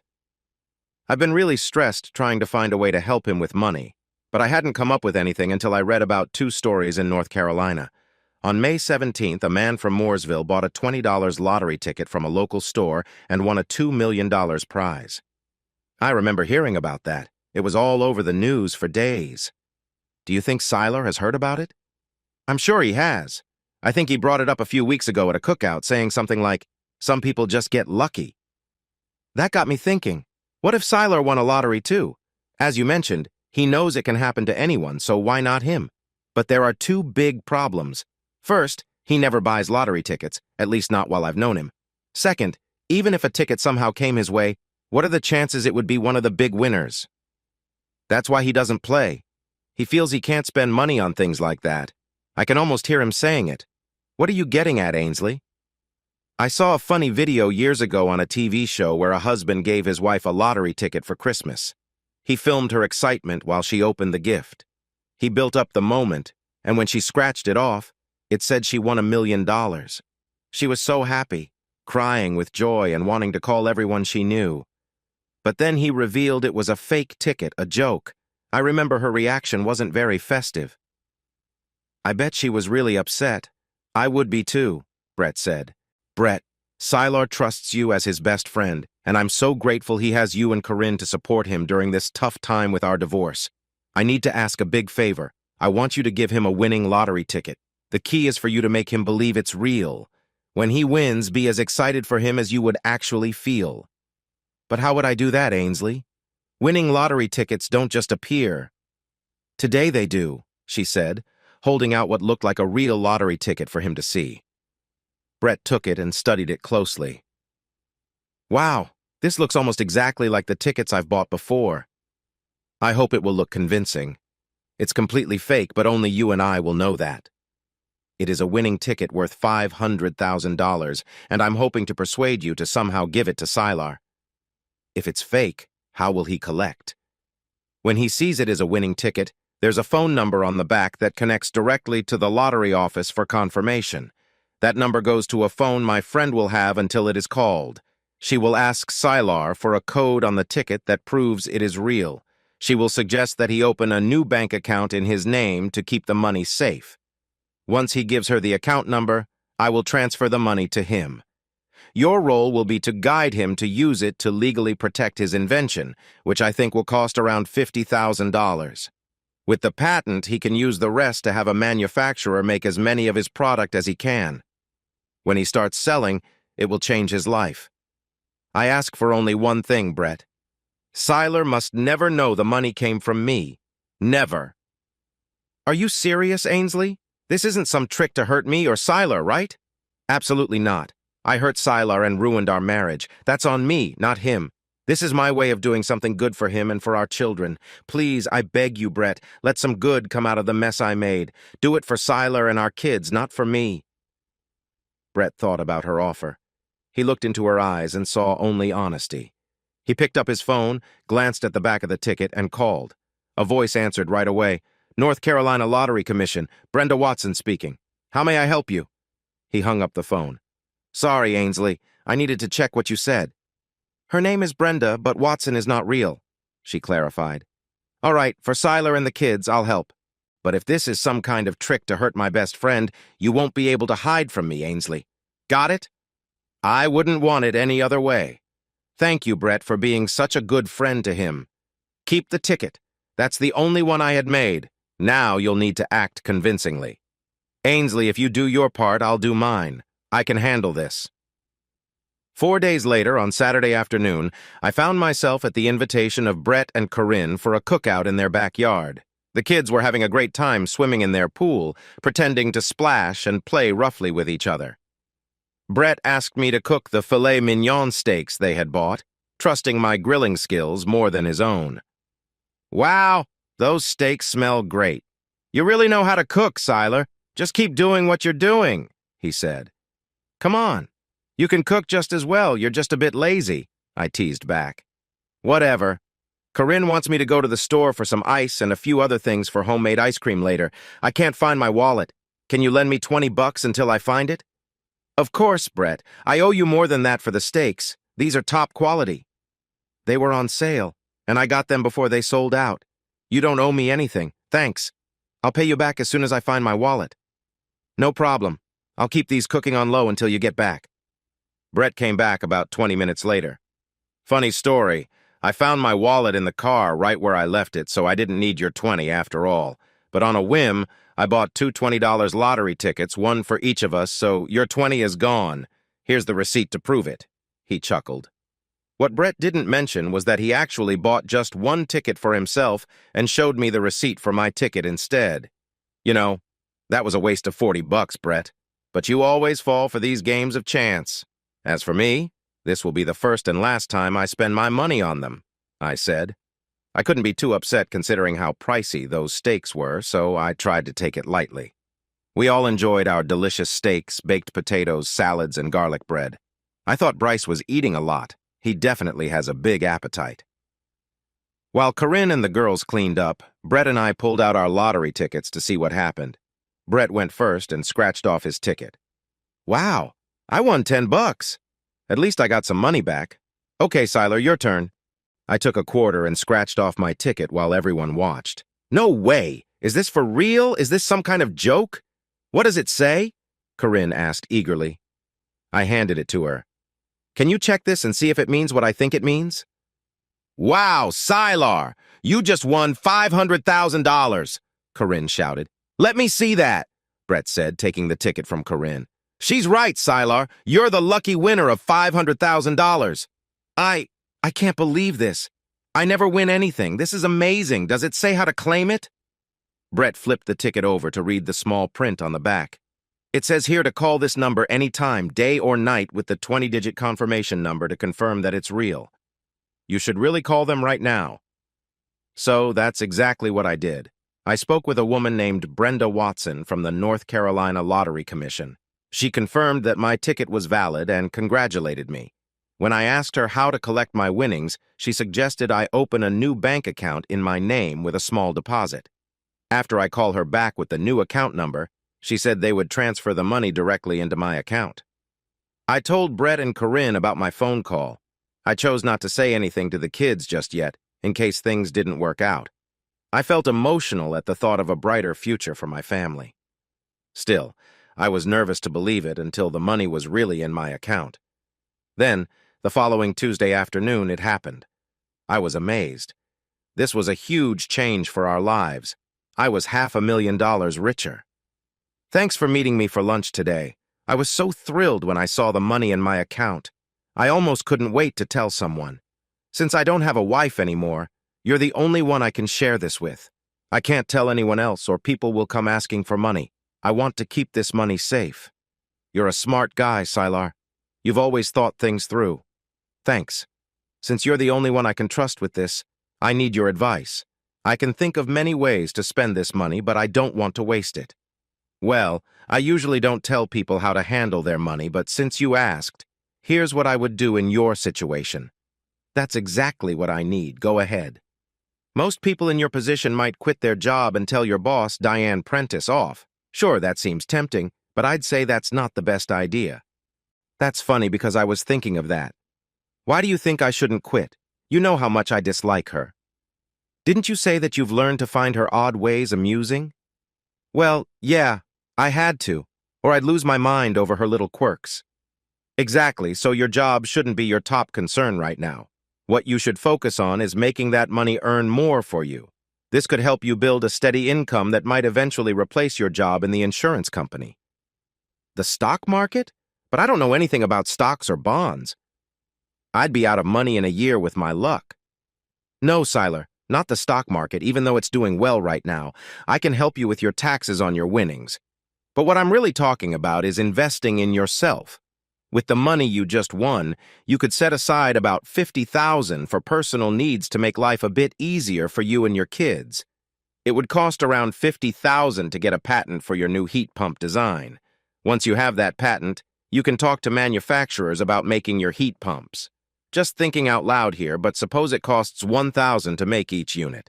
With $300,000 to $400,000, you could produce up to 400 units for your first run. As they sell, you can use the profits to make more until you can leave your insurance job and run your new company. Wow, man, I never thought of that. Sylar, I believe in you and your new product. Now the question is, do you believe in yourself? You're right. It would take every penny to do what you say, but it's the best way to invest it. Thanks for the great advice, Brett. This Saturday, you and Corinne are coming to our house, and I'll make you cook the filet mignon steaks my turn, my treat. You got it, man. With help from a patent attorney, I secured a provisional patent. This allowed me to start producing my product while waiting for the final approval. After doing my research, I decided on Cabot Manufacturing, Inc. Deke McHenry, their operations manager, guided me through the process of creating and submitting the necessary drawings for the new heat pump units. He later informed me that the funds I had after taxes would cover the production of 487 units. "Deke," I said while extending my hand, "let's make it an even 500 units and we have a deal." He thought for a moment, rubbing his chin. "If you can get this off the ground, I think it will sell well." "Okay, you have yourself a deal for 500 units, he said, shaking my hand enthusiastically. Aside from the $50,000 I had set aside for family expenses and fun money, I had invested all of my lottery winnings into this venture. 5 months later, after some adjustments to one of their production lines, Deke called to tell me that the first 100 units had been made according to my specifications. He said that they could ship them directly to a wholesaler of my choice to start marketing my product. I had already met with 10 of the largest HVAC suppliers in the country, but 7 of them had turned me down. My product was new and untested and didn't have a well-known brand behind it. Brand recognition is very important in this business. 3 wholesalers agreed to take 10 units each on consignment. I then focused on smaller family-owned wholesalers who were more open but couldn't promise any clear sales results. I had run out of money for marketing, sales were slow, and my motivation was fading. After 3 more months, I had the remaining units ready, but there was nowhere to send them. I was stuck because I had sold only 3 units at cost for contractors to test. I had even set up a link through Cabot Manufacturing Inc. for direct sales to the public, but not 1 unit had sold that way. My dreams felt like they were falling apart. My best friend, Brett, tried to lift my spirits, saying things would improve with a bit more time. I wished I could feel the same way. However, Brett's words turned out to be true. 3 weeks later, I checked the website and saw that 40 units had sold. Incredible. It was my first glimmer of hope for the new heat pump. I began checking the sales numbers each day, and they kept increasing rapidly. Soon enough, every unit was sold. Confused, I called Deke McHenry from Cabot Manufacturing Inc. to find out what was happening.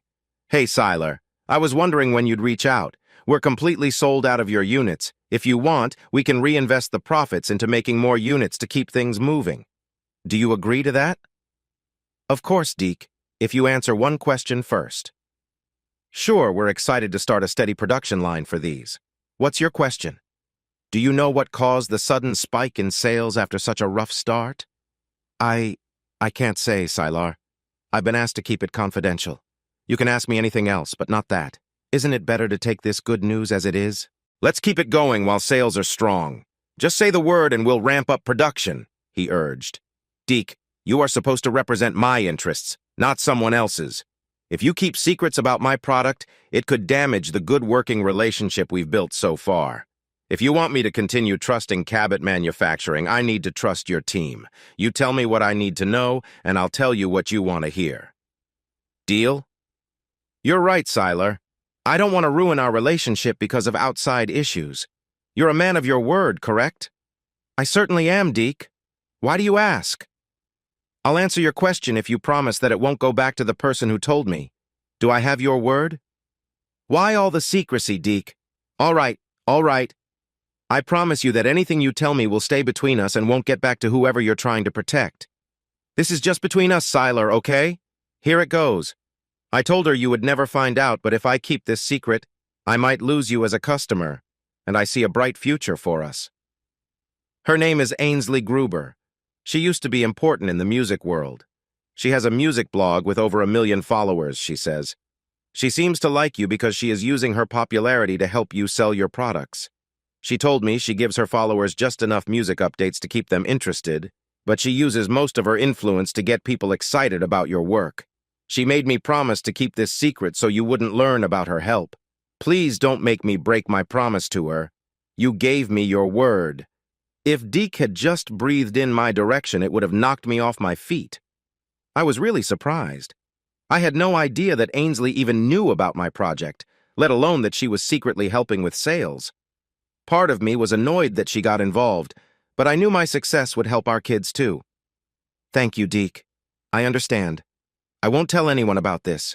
You have proven your honesty to me, so yes, go ahead and start making the next batch, as many as you can with the money we have.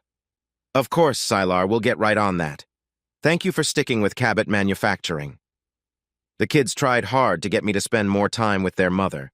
Thankfully, I managed to avoid their plans to bring us together. We still saw each other during holidays for the kids' sake. If she ever found out I knew about her help with my sales, she never showed it. I didn't want her to know that her support was a big part of my success. One Saturday evening a month later, while the kids were with their mother, Brett and Corinne invited me over for a cookout. I suspected it was another attempt to set me up with a nice girl. This time, it was a friend of Corinne's sister. Luckily, I didn't have to pretend to be interested to ask for her number. She pretended to have an upset stomach soon after dinner. Corinne and Brett were very sorry for how she left. The girl was almost young enough to be my daughter, and we had nothing in common. Corinne was drinking a lot that night. By the time the three of us got to the hot tub, she was feeling quite relaxed. I hadn't brought a swimsuit, so Brett lent me one of his extras. We had been having a nice chat for over 30 minutes when his phone rang. He excused himself, saying it was his cousin and he needed to take the call. That left me to keep an eye on Corinne, making sure she didn't get into trouble after drinking so much. Once Brett stepped away, Corinne felt like she had to talk to me, even though she was a bit tipsy. I knew that alcohol could make her say things she normally wouldn't, but I would never do anything with my best friend's wife. "I'm sorry Anita left so quickly, Sylar," she said. "For the 5th time, you don't need to apologize, Corinne. I completely understand. She's a nice girl, but I think she wasn't looking for someone older." "Oh, come on," she said, waving her hand. "She looks younger than her age. Don't worry, we'll find someone right for you soon." "So how are you and Ainsley getting along lately?" she asked, her words a bit jumbled. "I guess you could say we have reached a friendly distance. I try to stay away from her as much as I can, and she has stopped apologizing. When we do talk, we focus only on the children." Corinne laughed, but I wasn't sure why. "I can't believe you fell for her trick with that fake lottery ticket.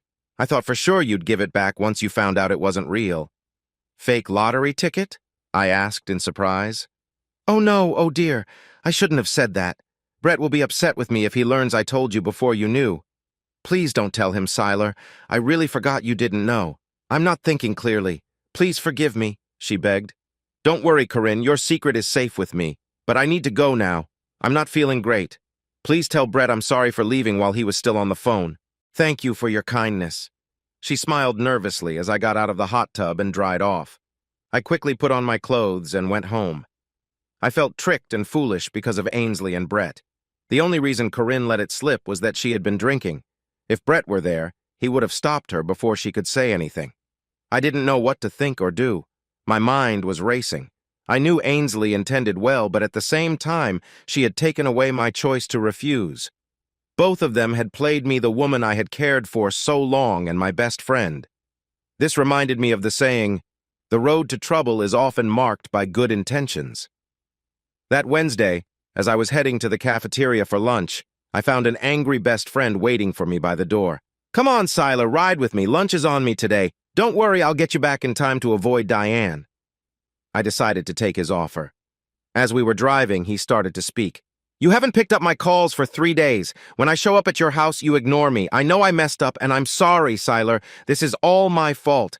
Corinne finally admitted what happened. You were never meant to find out. Ainsley and I were the only ones who knew for a long time. I should have kept quiet. In a weak moment, I trusted my wife with the secret. If I hadn't trusted her, you wouldn't have known anything. And that's what hurts me, Brett. You chose to betray me and side with Ainsley instead of me. I thought you were a better friend than this. I'm really disappointed in you. You're right. I deserve that. But think about how much good this money has brought to your life and your kids' lives. It's helping you achieve your dreams and support your family. You don't get to make important choices for me or my family. That's not your place. Even if you meant well, you betrayed my trust to help her. Did she get to you in some way? It seems like she has with everyone else. That's unfair, Sylar. Look, I'm sorry, okay? But from where I stand, you were letting your feelings for her stop you from living your dream. I admit I helped her give you the money she earned for the sake of your family. That includes you and the kids. If I betrayed your trust, I did it for what I thought were good reasons. She knew you'd never take the money from her directly, so I helped her find a way to get it to you. Defend it however you want. You used our friendship to make me do something I would never have done. Does Ainsley know that I know what happened?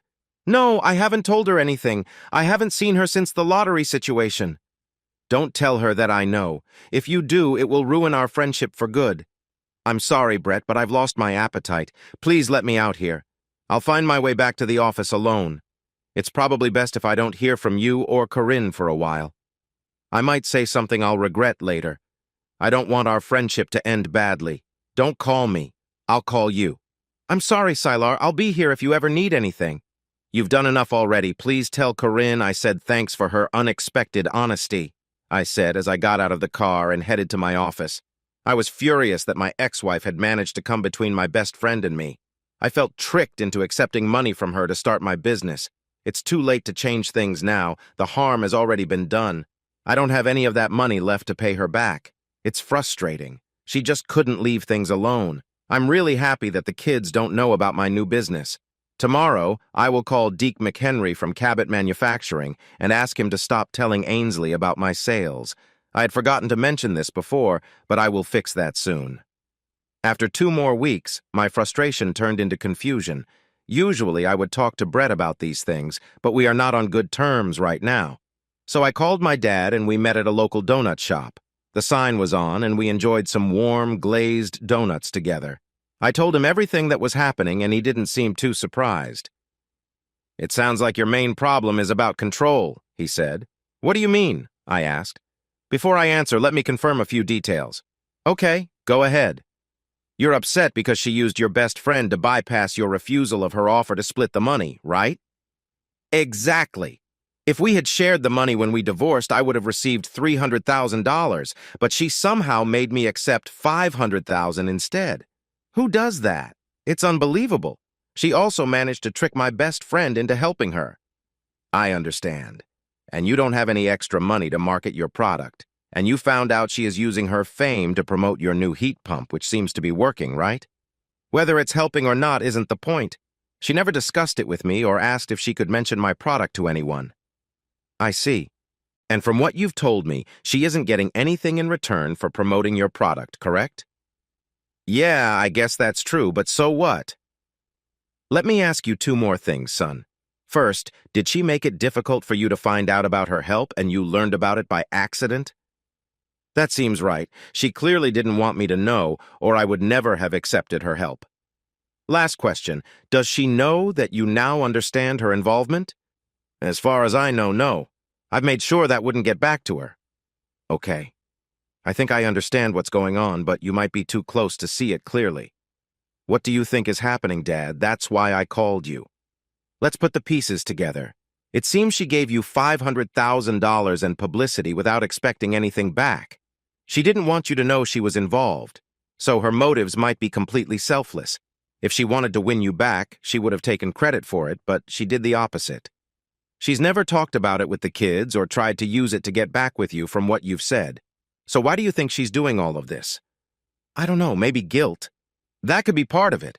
But what do you call it when someone does something kind for someone else without wanting credit for it and wanting to stay anonymous? Altruism? Exactly. True altruism is when someone helps without expecting anything in return. It's driven by their values. For example, helping others without looking for a reward, giving up their own things to assist others, and showing care for someone else's happiness. You mentioned she gave you $500 out of her $600,000. That's about right. So she gave you 83% of her savings and kept only 17% for herself and the kids. That doesn't sound very controlling to me. Why do you think she did that? For the kids? If that's true, why wouldn't she just spend the money on them instead of giving it to you? What did Brett suggest you do after you won the fake lottery? Get my prototype patented and start making units for sale? Right. Do you think she feels you helped her fulfill her dream, even at a cost to herself, and now she wants you to follow your dreams too? Could this be out of love? You might be right, Dad. I think you've really nailed it. But regardless of her reasons, kind or not, it doesn't change the fact that she hurt me in our marriage. She might care enough to give me money, but she doesn't care enough to be loyal. So what will you do next? I'm not sure, which is why I called you, Dad. Well, If I were in your shoes and felt how you do, after making enough sales to have a steady income and saving some money, I'd pay her back that 500 grand with interest and treat it like a loan. That way, you'd be in control again, right? That's a good idea. Now I can focus on my dream without her involvement affecting it.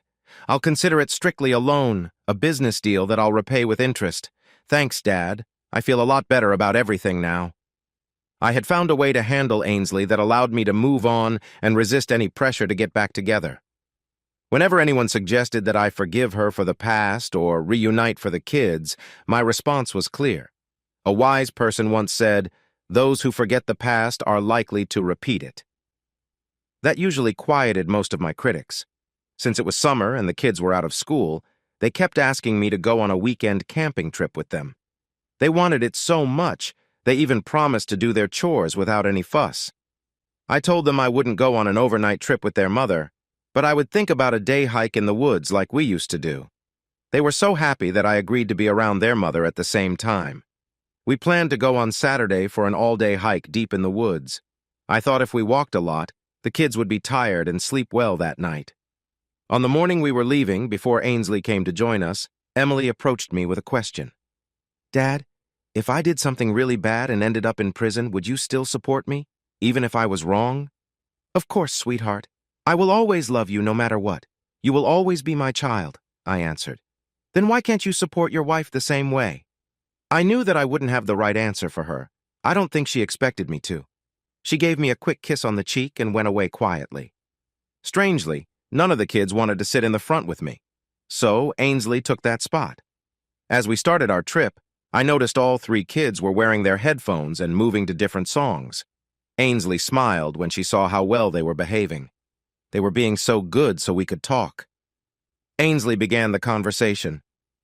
"It looks like they really want us to spend time together. I've never seen them get along this well," she said with a chuckle.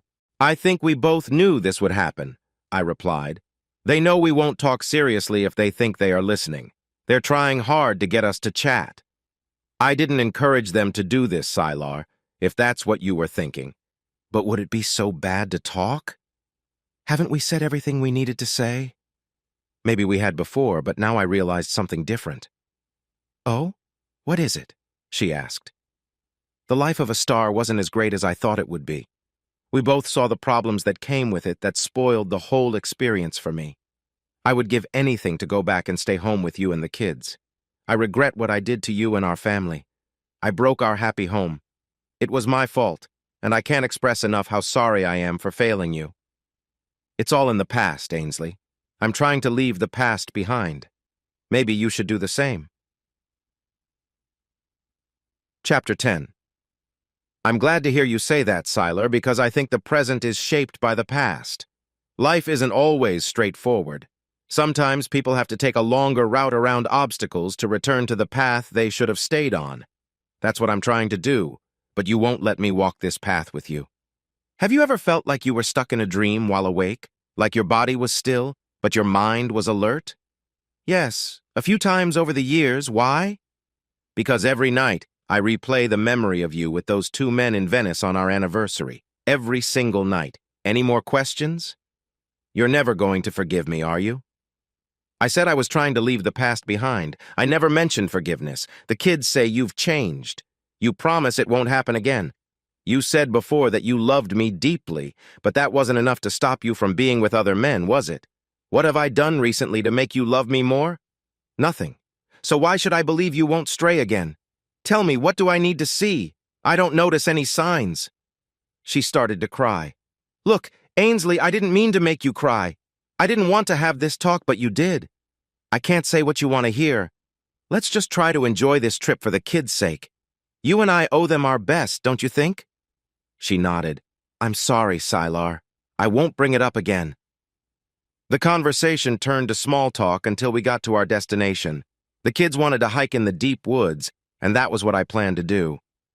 We were several hours into our hike, having finished lunch about half an hour earlier. The kids' laughter was a nice change from the earlier tension with my ex. We were all having a great time until... Everyone quiet! Hold on a minute, I said firmly. Everyone fell silent.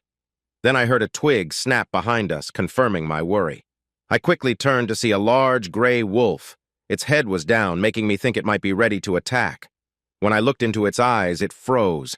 Then 5 other gray wolves appeared behind it, forming a line, 3 to its left and 2 to its right. I had never seen a gray wolf in this area before, but we were deep in the woods on a poorly marked trail. "Don't move," I instructed, "and don't make a sound." I wasn't sure if that was the right call. The lead wolf moved its head, looking first to one side and then the other. As it did, the other wolves circled around us on all sides. I was scared out of my mind. I could tell my family was too. I had no idea how this situation would end, but I knew I would give everything for my family without hesitation. The challenge was that I could only face one direction, while the danger surrounded us from all sides. "Everyone, huddle closely behind me and look out towards the threat. I'm going to stand firm against the leader of this group. I believe he is in charge, and they are waiting for him to make a move. If he comes at us, I will do whatever I can to stop him. If I can take him down, maybe the others will back off." I reached back, touching each family member to reassure them that I was with them until the end. The leader could see we weren't backing down. He probably didn't like the way I was looking at him, as if challenging him. I needed him to focus only on me. He started growling, a low, menacing sound, as if he was warning me not to resist. As he stepped closer, I saw something I couldn't have imagined. "Ainsley, what are you doing? Come back! You're putting yourself in danger. That's the leader you're facing." "Sylar, you have always put us first. Now it's my turn. Kids, I'm sorry I missed your concert and birthday. I should have been there for you like your daddy always is. Remember, I love all of you more than anything. I mean it." As Ainsley took a step towards the danger, she knelt down, stretched out her arms, tilted her head back, and prayed aloud. "God above, I ask you to accept my life in exchange for my family. Please keep my husband and children safe. Let the danger take me instead. This is my last wish." It was the bravest thing I had ever seen. Then she did what she knew best. Ainsley began to sing. She lifted her voice to the sky, singing a song she had often sung to the children when they were little, believing these might be her final words. She sang every note with love and devotion. Tears flowed down our faces. I couldn't move. I needed to stay close to the kids to protect them. Ainsley had put herself between me and the leader, offering herself in a way to ward off the threat. At that moment, something shifted inside me. All of my stubbornness and past grievances faded away. Familiar words flowed through my mind. The greatest love is to give your life for someone else. Surprisingly, the big wolf stopped growling, turned his head, and seemed to listen to music he probably had never heard before. There's an old saying, music can calm wild creatures. My 3 children and I saw this truth firsthand. The wolf laid down on the ground as he kept listening to her soft song. One by one, the other wolves lay down too. I had never seen anything like it. There was no way she could have known her voice would affect the wolf pack this way. We were all unsure of what would happen next, but we were relieved for the moment of peace. Then suddenly, we heard a loud noise as 2 men came toward us. The wolves quickly ran away into the trees. "Sorry if we startled you, but those wolves could have attacked you. The rules say we can't harm them, but we can scare them off," the older man explained. "It's not safe to wander this far into the woods without help. Are you lost?" "No, sir. Thank you for driving them away. We were just about to head back," I said as I shook his hand gratefully.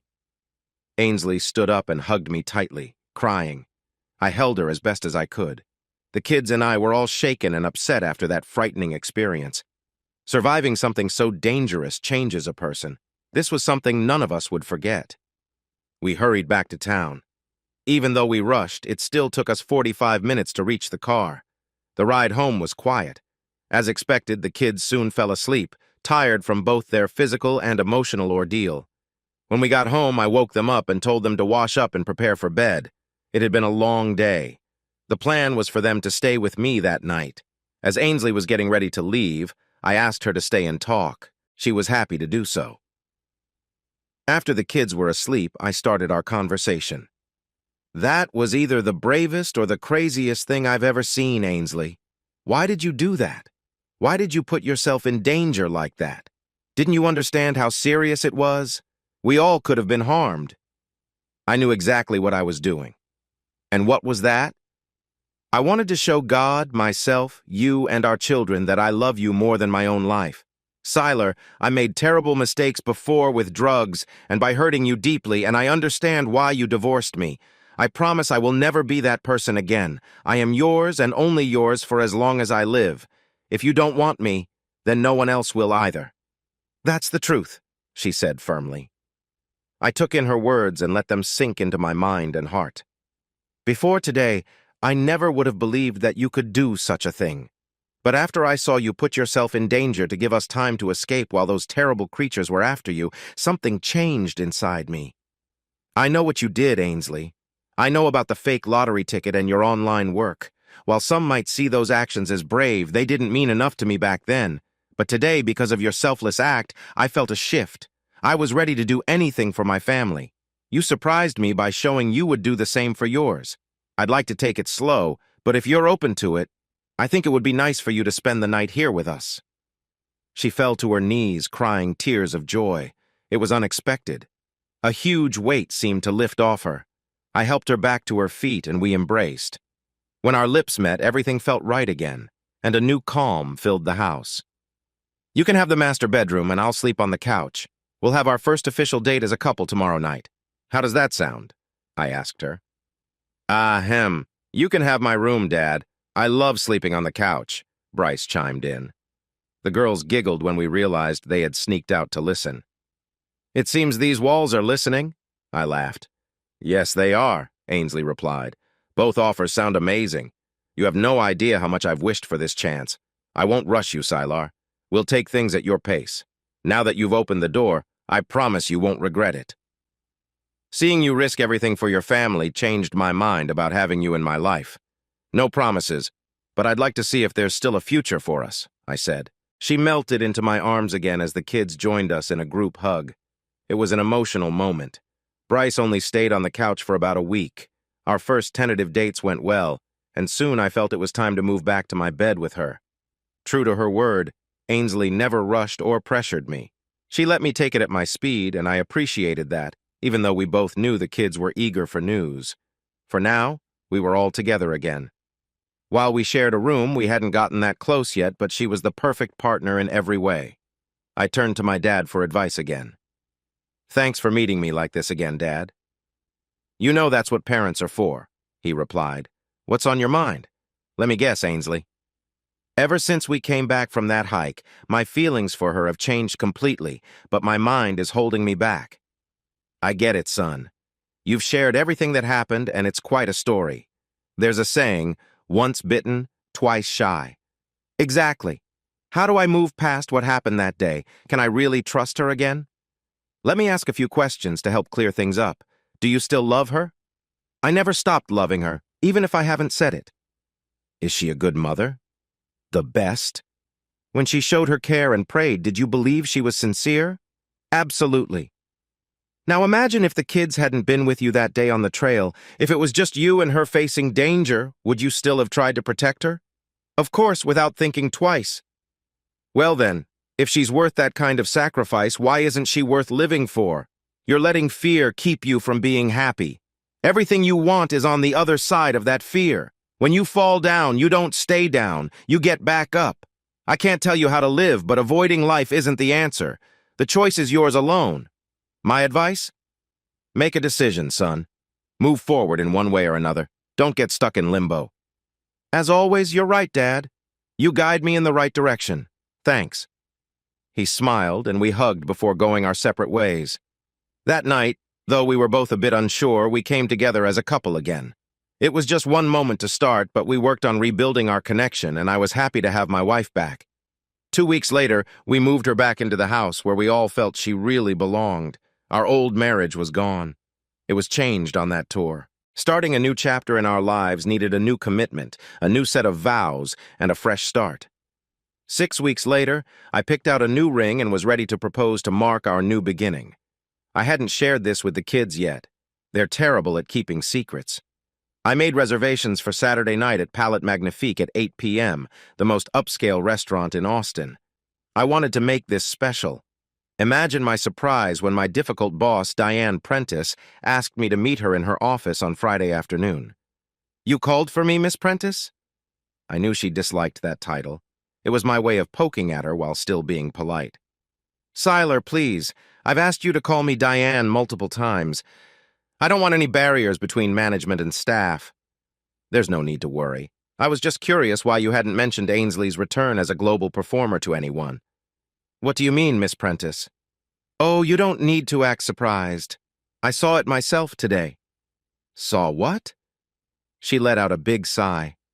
"Fine. You can go home and tell everyone you behaved well and didn't share any secrets before the press conference is announced. But I saw Ainsley at a large table during lunch at Palais Magnifique. The whole Dragon's Breath group was with her, and they all seemed really excited. There were several folders that looked like contracts, and she was reviewing them and asking questions. A man was explaining things to her. I wasn't close enough to hear everything clearly, but it looked like they were discussing contract details. I even took a few pictures on my phone to show that I had lunch at the same restaurant as Dragon's Breath. I was thrilled. My heart dropped. She could tell I was worried. "Oh, don't fret, Sylar. Your secret is safe with me. I understand the importance of keeping things private." "Miss Prentice, Diane, I appreciate your care in this matter. Could you please send me the pictures you took today? It would help them get ready before any news gets out." "Of course, Sylar, I'd be happy to. I took about a dozen photos. It's nice to have a connection to someone famous. Maybe you could introduce me to them someday." I smiled politely and said, "I need to get back to work. I look forward to getting those pictures." After she promised to leave that life behind, I had to hear from my difficult boss that Ainsley was joining the group again, and they were signing contracts today. She hadn't told me anything about this. This was a big deal for me. I was relieved that I hadn't proposed yet. It would save me from awkwardness later if I had to cancel wedding plans. As much as this hurt me, I also felt sorry for the kids and how this would affect them. We had just landed in a tricky situation. Within 10 minutes, my phone buzzed with the pictures Diane had taken of the cheerful group. Ainsley was there, smiling and having a great time with them. This didn't look like a serious meeting at all. 2 of the photos showed Ainsley holding a folder and looking through the pages. It certainly seemed like a contract signing to me. If it looks like a duck, walks like a duck, and quacks like a duck. I had planned to stop by the jewelry store on my way home to return the engagement ring I had bought when my phone chimed with a text from Ainsley. "Hi, honey. When you finish work at 5 today, please drive straight to the Palais Magnifique restaurant. We have a reservation for 5:15, so we'll be there before you arrive. Please hurry. Something wonderful is happening. Don't ask any questions. We don't want to spoil the surprise. Love you." Well, this is interesting, I thought. Is this going to be like the time I was caught off guard when I found out she had signed up for a 6-month tour without telling me? Did she join the group again after saying she was done with all of that? There's a saying that if something seems too good to be true, it probably is. Something wonderful? Maybe for her, but not for me. Don't ask questions to avoid spoiling the surprise?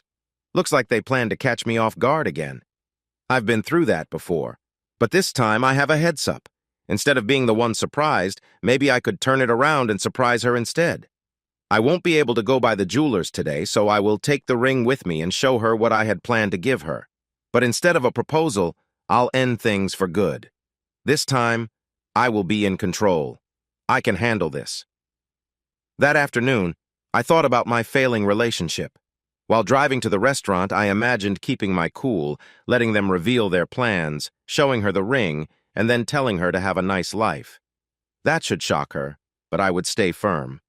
I practiced different conversations in my mind to get ready for this gathering.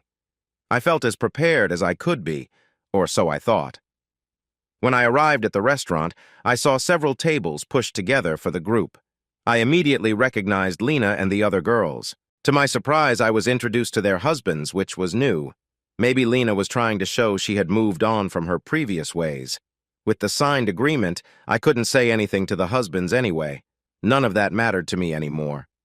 Besides Ainsley's parents, my parents, our children, and Heather and her family, there was another well-dressed couple I didn't know, along with another man in a suit.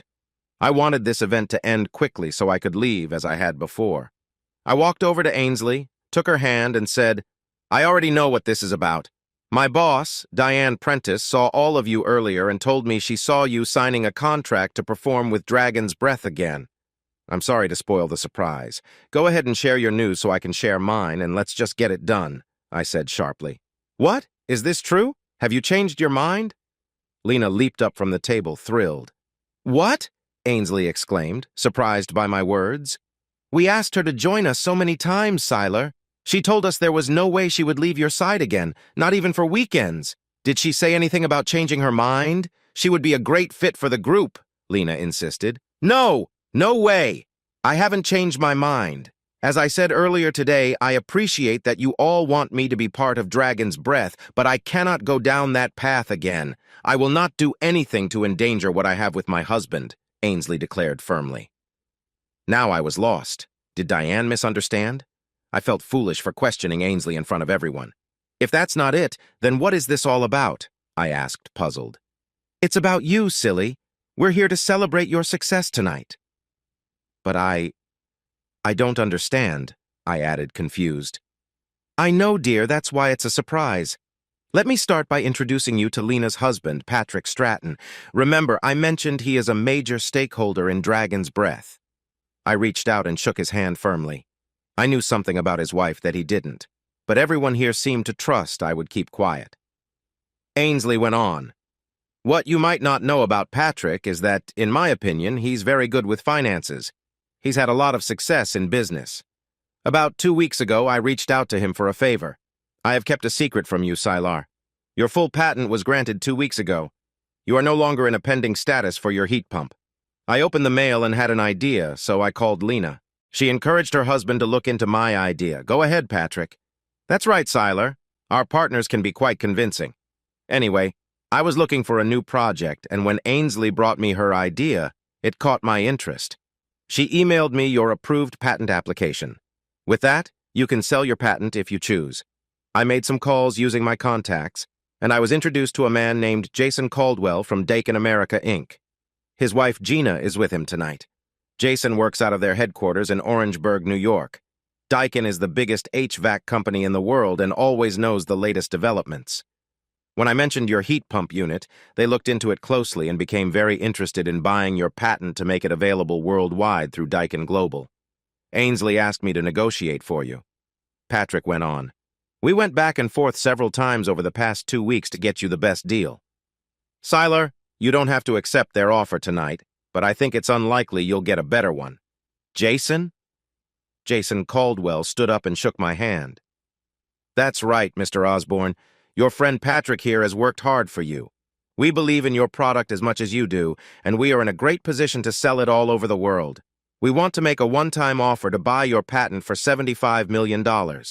We've bought entire companies for less, but we see a lot of potential in what you've created. This is Stuart Albright, one of our company lawyers. If you're ready to accept our offer, we can finalize everything tonight. All eyes turned to me. I was taken aback. I grabbed Ainsley's arm and said, "Can we step aside for a moment?" They nodded, and I took Ainsley out of earshot. Is this real? Absolutely. When your patent was approved and you reached over 5,000 units sold, I wanted to help you get the most value for your product. Don't you think $75 million is a great offer? Are you serious? I once hoped to sell it for 20 or 25 million at most, and now it's 75? Do you realize what this means? Of course. It means you can tell your boss, Diane Prentice, that you're quitting and you won't have to work again if you don't want to. I'm so excited for you. But if you decide against it, I'll fully support your choice. You can keep selling your units one by one or look for a better offer. It's up to you, she smiled. What about Patrick's commission? Oh, we forgot to mention that. Daikin will give him a 3% finder's fee, which is $2.25 million. You'll receive the full $75 million. Let's do this, I said with enthusiasm. We went back to where everyone was waiting for my answer. Patrick, thank you for negotiating for me. Mr. Caldwell and Mr. Albright, I think the Daikin offer is more than fair. I'll agree if you meet one condition. Jason asked, What is it, Mr. Osborne? I want a correct answer from someone very special. I knelt down and said, Ainsley, will you honor me by being my wife once more? Her eyes widened and filled with tears. Yes, I prayed for this day. We kissed sweetly in front of everyone in the restaurant, and the room filled with applause. I slipped the ring onto her finger and she proudly displayed it to our guests. Our 3 children were filled with happiness. I happily signed the necessary documents and suddenly I found myself $75 million richer. Soon after, we bought a bigger house with plenty of space and upgraded our cars. Before our wedding day, Ainsley gave me a prenup. She had already signed it and made it official. It said that if she were ever unfaithful, she would leave with just $10,000. I would keep full custody of all 3 children. There were no similar rules for me. She shared that her trust in me had never wavered. She wanted it clear that she was with me for who I am, not for my money. You won't have any reason to doubt me again, Sylar. After all, it's in the contract.